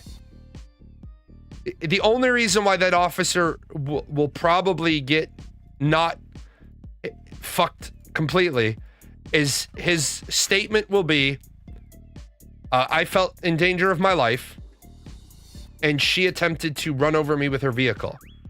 This is where that IAB investigation will go through. The internal review will go through. And the internal review will say, these are all the ways you should have done that better. You shouldn't have stood in front of the vehicle. You should have pitted the car with another cruiser. You should have, while you had the vehicle stopped, you should have simply put down spike strips, front and rear tires. Yeah, she tried to run the guy over. But the problem is, here's the problem. Do you have a witness that can testify to the driver's state of mind? No. Then you will never be able, you as the prosecutor will never be able to charge. You will never be able to say she tried to run over the cop. It's not what you know, it's what you can prove. And the only way you can prove it is if you have somebody that can testify to the state of the mind of the driver. The officer can testify that here's the reasonable doubt. Was she trying to hurt him or was she trying to run from him? As long as the officer says, I felt like my life was in danger, his career in ICE is probably over. His career in law enforcement is probably over because now he's too much of a liability. How do you know she didn't freak out and mash the gas once she saw a gun pointed at her? Exactly. Exactly. You don't know.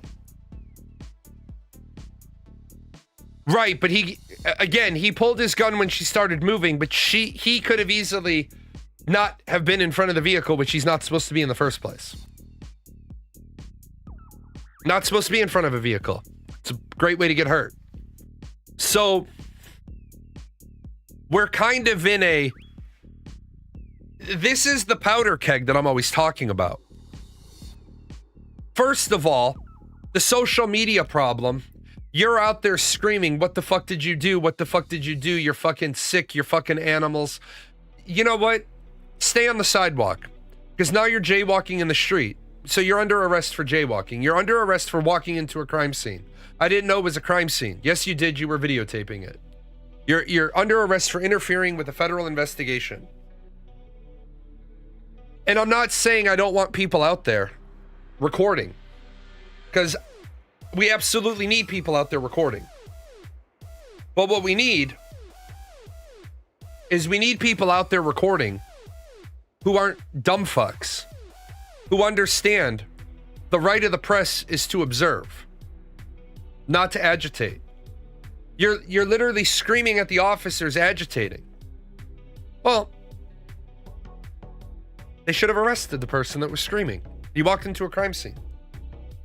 I'm not saying I don't want people out there recording. I do want people out there recording. I want people out there recording respectfully. See, I still would like to know what happened before that. Well, yeah. In the officer's body cam footage, why were they trying to detain her? Because they had a detainer for her. That's like,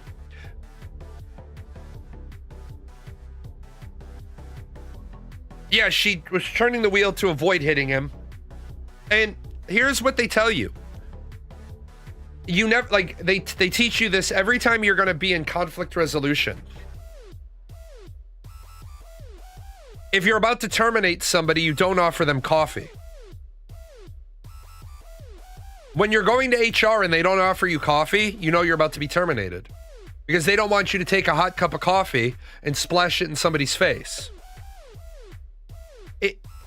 You got to be able to do risk assessment. But we've got two sides of a coin here. One side of the coin is ICE should be able to operate as normal law enforcement, but unfortunately, ICE has to show up. ICE has to show up with a posse because they need 2 people to execute the arrest and 5 people to control the scene.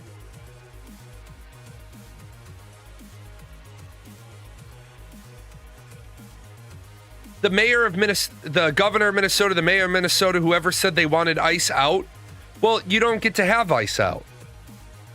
What you do have is the opportunity to make this make a lot more sense where, hey, Governor Pritzker of Illinois, this is Director Jalan of ICE. There seems to be a disconnect. I have ICE detainers for 1,700 people that have crossed in and out of your state's criminal justice system in the last 2 weeks, and you've detained 0 of them for me. As I was talking about before, the reason why the Democratic states are so appealing to undocumented migrants and people who are going to be here and go over their deadline is because they get counted for the census. If California suddenly deported all of the people who aren't supposed to be in California, California would lose congressional seats. Illinois would lose congressional seats. New York would lose congressional seats. The second video shows her turning away from the guy in front of the car. Yeah, and then she ends up doubling back and going right, probably because she's been shot. I think that's a bad shoot. I think it will be ruled as a bad shoot.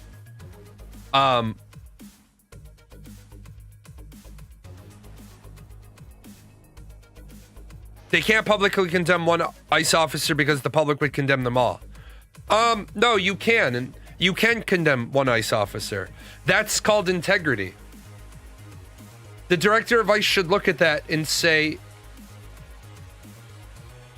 this is completely wrong. This is not the way you handle a stop. Yes. If you publicly clean your laundry, you take away so much of the talking point of the ability of the opposition to condemn you for all. Like, well, if they're hiding this, what else are they hiding? Nothing, because I publicly condemn all of it. The director of ICE should look at that and say, well, I can't speak about the specifics of an ongoing investigation. What was brought to my attention today through this video footage, and I want to thank the civilians for taking the video footage, although I would recommend in the future you stop yourself from walking into a active crime scene. But it's clear that we need to retrain our officers for how to properly engage while in the field. Where's the damage done? Now, your First Amendment rights have been satisfied. You've petitioned your government for a redress of grievances, and the head of the agency says, we're going to look at the situation and we're going to institute re-education. Like, you throw that warning in there, like, hey, in the future, to the videographer, you could have been arrested for jaywalking, entering a scene, and for entering a crime scene. So let's not do that in the future. Let's not scream at the officers. Let's just stay on the sidewalk and record so that we have video footage of what actually occurred. So I want to say good job for the recording. I want to say bad job for being an agitator and walking into a crime scene. But good job for the recording. I wish people would take that as justification. I wish people wouldn't take that into justification to attack them harder. Well, let me tell you, I never like to see any loss of life, but I always like to see the silver lining. How many people that were half-assed, haphazard, lukewarm about protesting are going to jump up now and protest ICE? A lot of them are going to stay home now. Why? Because ICE ain't fucking around. The problem with never finding out is it will be, isn't this the second death? No. It's about the 15th death.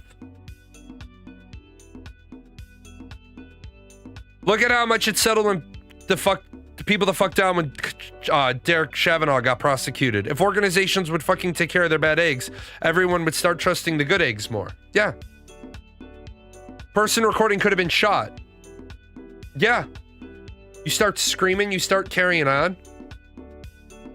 The problem is, I'm not justifying the ICE officer's actions. You've heard me say the shooting's a bad shoot. In my opinion, the shoot's a bad shoot. Shouldn't have happened. Well, his life was in danger. His life was only in danger because he put his life in danger. Are there laws specific to Minnesota that are relevant here? Florida is more forgiving about running people over with cars to get away when you're scared. No, that is a bad synopsis of the Florida law. You are not allowed to run people over to get away when you're scared. You're allowed to run people over when you are threatened. Except, it was pretty clear by that point. It should have been reasonably clear at that point. Although I could have done without the officer being profane right out of the box. That they were there doing a traffic stop.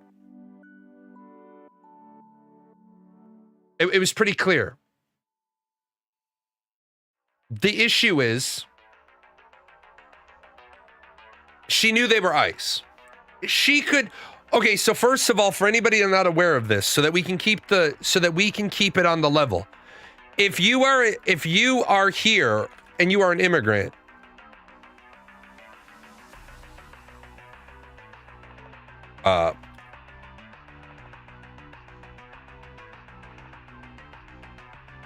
if you are over the age of 18 and you are an immigrant, you know, by virtue of being given your paperwork, that you are,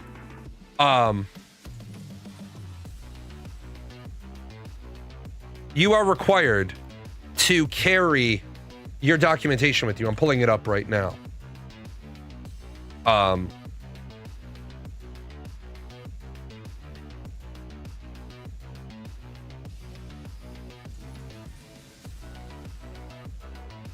And this is the first part that people don't understand.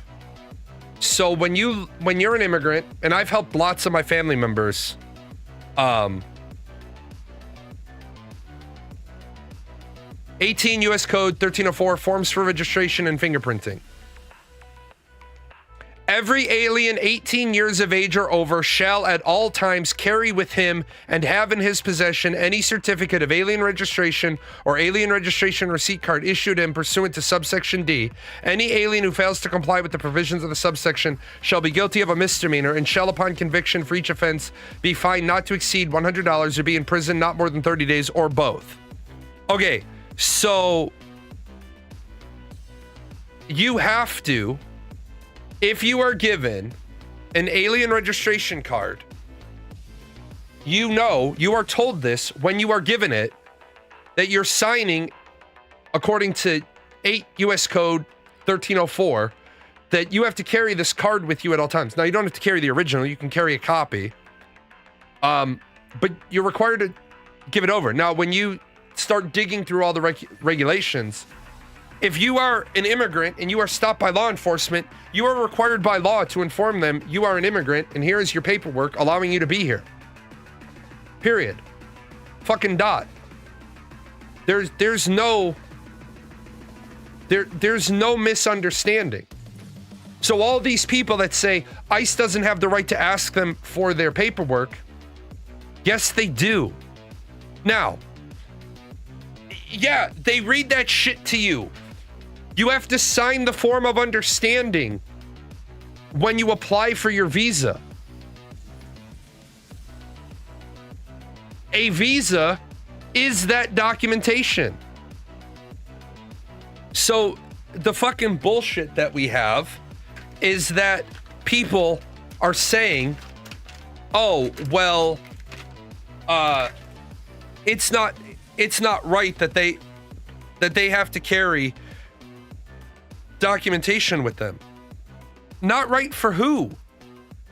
Every foreign country I've ever traveled to, even as a member of the military, I had to carry my orders with me because my orders essentially are my visa.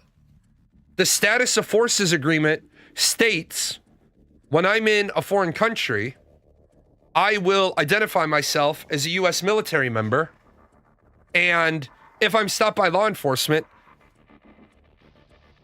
I will notify them that I am a U.S. military member,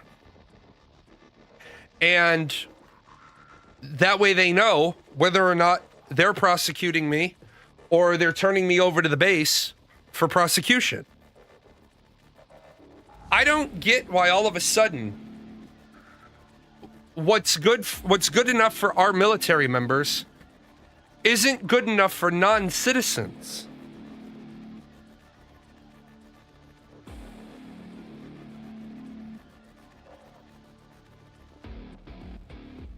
She was trying to avoid the stop and didn't want to get deported. Yeah. Like, yeah, what Phelan said. If you self-identify as an immigrant and hand them your visa paperwork, they treat you differently than they treat a U.S. citizen. Now, not all of them. Some of them, like, of course you're going to have the asshole cops. But, you know, cops, for the most part, don't want to deal with the fucking bullshit with an immigrant because it's more paperwork. And as we all know, bureaucrats don't want to deal with paperwork. Do I feel terrible that a human being lost their life today? Yes. But I don't feel so terrible that I want to break the walls down. No, this isn't going to be the powder keg of powder kegs.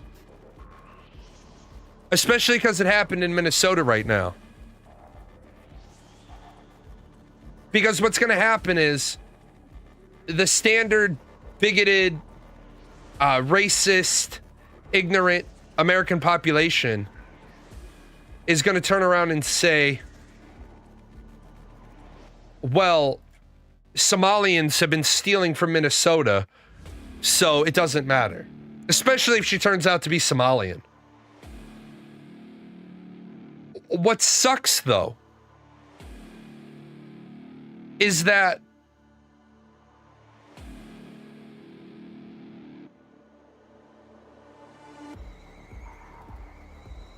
people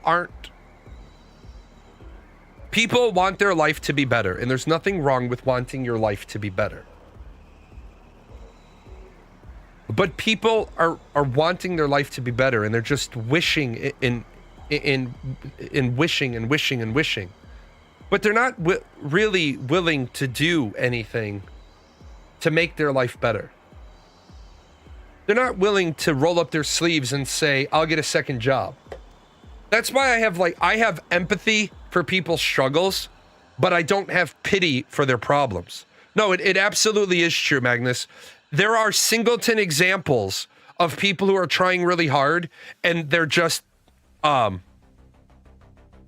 she's not Somalian? Okay, thank you. It's good to know. There are plenty of people with 2 jobs that are screwed. Okay, so you are right. We have the pool of all people, right? And in here, there is a pool of people that are screwed. And then there's a little tiny subsection of that pool of people who are screwed, and it's not their fault. This group of people are screwed, and it's their fault. And this is the group of people that just don't care. Like, for example, I wish I'd saved the video, but I didn't. There's a TikTok video of a girl who's pissed off, and she's angry, and she's livid. And she's making a TikTok saying, how fucking dare the government go after her grandmother who co-signed her college loans. The girl said, I'm done. I'm over those college loans. I ain't ever paying that shit back. So now they're going after my grandmother and they're seizing her pension. And that's not right. And she was expecting sympathy from TikTok and she got fucking obliterated. If your grandmama co-signed, then you're fucking your grandmother. The government's not doing it. You're doing it. It's why I won't co-sign for anybody, for anything. Shit's in my name. Like, my daughter's car is in my name because it's my fucking car. It's like that scene from Landman. It's like, it doesn't matter. We could choose to land a plane on the road anytime we want. It's our fucking road. It's like, so that my daughter knows, so she knows to be crystal fucking clear. That's not your apartment. That's my apartment. I pay the rent on it. I'll put 7 Somalians in there with you if you don't fucking behave. Now shut your mouth. Fucking give me my rent. If you don't want, and it's simple. If you don't want your parents to have say Gary V, this is his line. If you have bag, you have say. If I'm paying your bills, I have a say. The moment you try to tell me I don't have a say, I just won't pay your bills. Bazinga. How easy is that? It's like my father, long time ago in a land far away. My father got really taken aback by something. My father said something insulting to me. And I looked at him and said, well, I don't give a shit what you think. And that motherfucker stopped dead on a dime and he glared at me. And I was like, Dad, I don't give a fuck what your opinion is. I'm a grown man. I did everything you told me to growing up. I followed part of your plan, part of Mom's plan, and part of my own. My dad said something else to me, and I looked at him and I said, I forgot what he said, but it was about like, well, if I knew how to better manage my money. I looked at him and said, well, I have more money than you. I think he was riding my ass because I was taking like another vacation. And I was like, I have more money than you, so I don't really give a fuck what your say is. Let's see. You have more of a chance if you try, but trying doesn't mean you will succeed, but your life is arguably better for trying. I don't think I'm not going to say that your life is better for trying. But what I will say is, I will say there aren't very many people whose situation isn't of their own making who are trying and doing everything they can. And again, the Hal Moore book, Lieutenant Colonel Hal Moore had a saying, 3 strikes and you're not out. There's always one more thing you can do.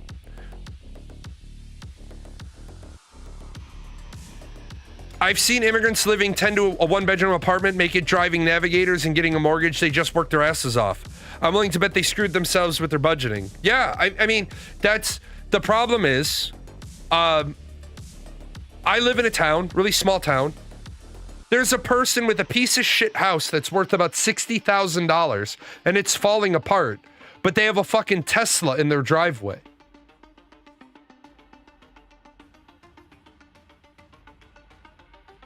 Why?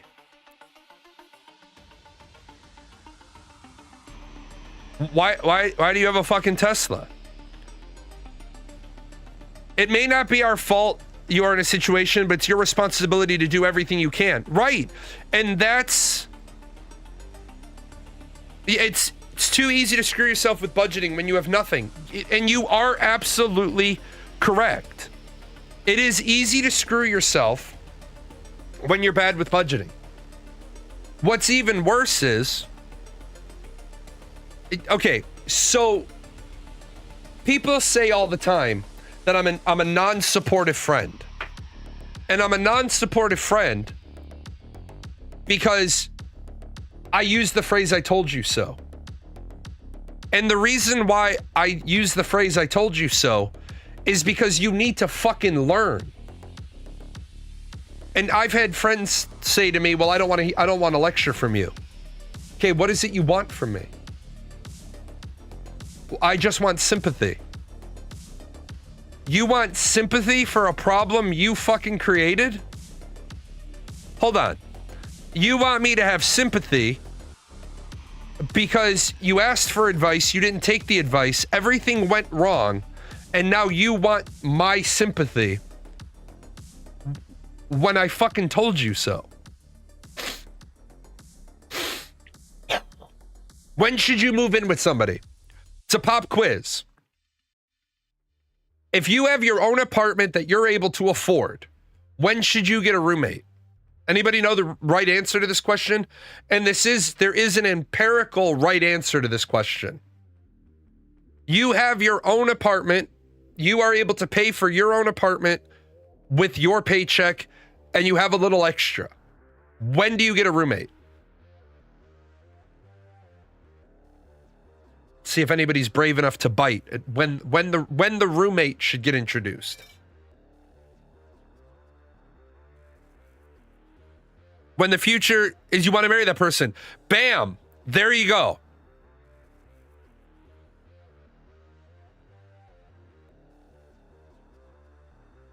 you do not move in until you've been proposed to or you've proposed, and now you want to move into a rental together before you get married because you want to make sure that the sex is good enough to be worth losing half your shit. I bitch all the time about financial literacy in schools. Yesterday, my 17-year-old was driving my ass around in my truck. He mentioned that his school has a mandatory financial literacy class for 1 to 2 month block out of the 3 years he's going to be there. Yeah. Financial literacy is not talked enough.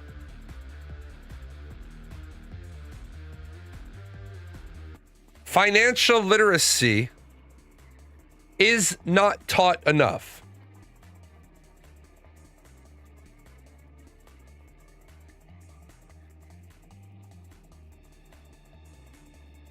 I'm not even showing that Donald Trump just Donald Trump. Okay, I will show this one. Donald Trump is motherfucking 2 for 2 today.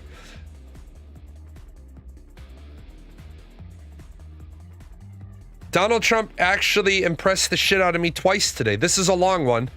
This is going to close up the show, but he did two posts today that are great. This is fucking exactly what we've needed a president to say for years. All United States defense contractors and the defense industry as a whole, beware. While we make the best military equipment in the world, no other country is close.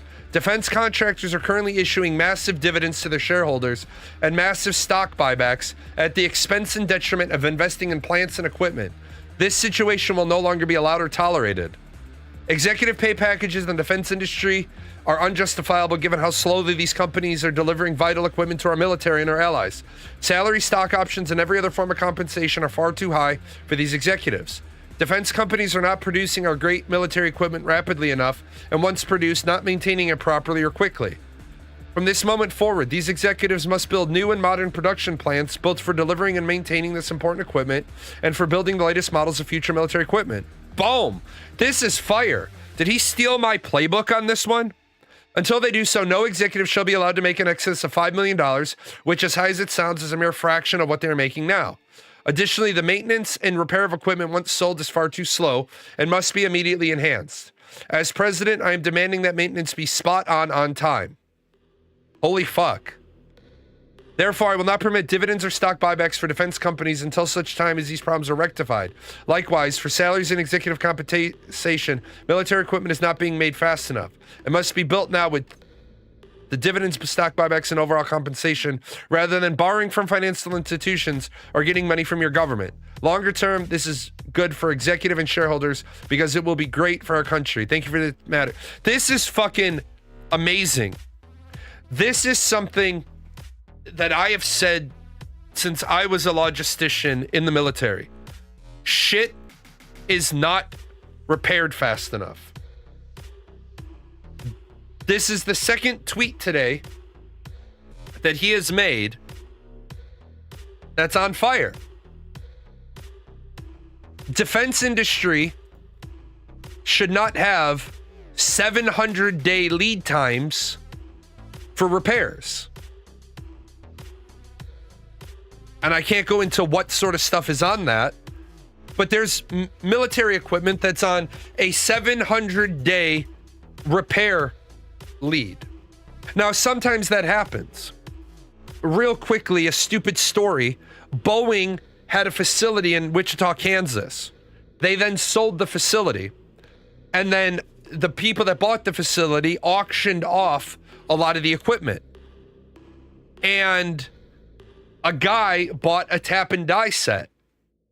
That tap and die set was the only one in existence for bolts that the military needed. This guy who bought them then became a vendor to the Defense Logistics Agency because he made the bolts. Why are we paying this much money for bolts? Boeing should have never had the authority to sell the tap and the die set for those bolts, because all of that should have been turned over to the government.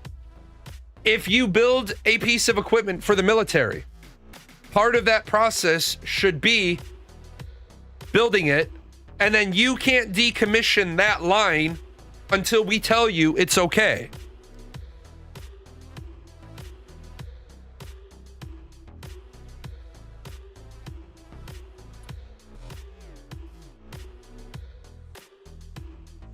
Yeah, hunting, fishing, gathering was part of survival. Like, for example, my daughter right now, we're about to go to lunch, and my daughter is about to get fed Mexican food. Why do they not make this shit modular? It's a completely fucking different story. My daughter is about to be fed Mexican food. My daughter is 12. Her hunting, gathering chores for today, we're going to school and hunting and gathering and education. 200 years ago, 270. 270 years ago, my daughter would have gotten up at daybreak, tended the garden, tended the small animals, milked a cow. She'd be sewing something. She would have already contributed to the family unit. I'm not saying I want to see children working. That's not what I'm saying. But I'm saying when children don't appreciate what they're given, that's the parents' fucking fault. That's mom and dad's fault. Why does the kid not understand what they're being given? Because people don't know how to raise kids. I honestly sometimes feel the success are the ones that don't drink or do drugs. I know it isn't the case, but it feels like it. You're right. But and to throw on top of that, my daughter and my daughter's boyfriend are bitching and complaining that they can't come up with the $800, yet he has enough money for weed and alcohol. If you have enough money for weed and alcohol, why the fuck am I sweating getting my $800? Now, because they're not giving me the full 800 as agreed upon, come December, fuck them. Yeah, they got their smoke and their drink and they still want to live more. Like, I have no pity for people because I lived on ramen. I worked odd jobs at restaurants to get fed. I didn't want a paycheck. I wanted to be able to eat for free. Show up, keep the alley clean, keep the trash taken care of, stack the pallets, stack the deliveries, keep them clean, keep them neat, sweep the back room, not on the books, and then just come in the back door and sit down and they'll feed me. Great. Awesome.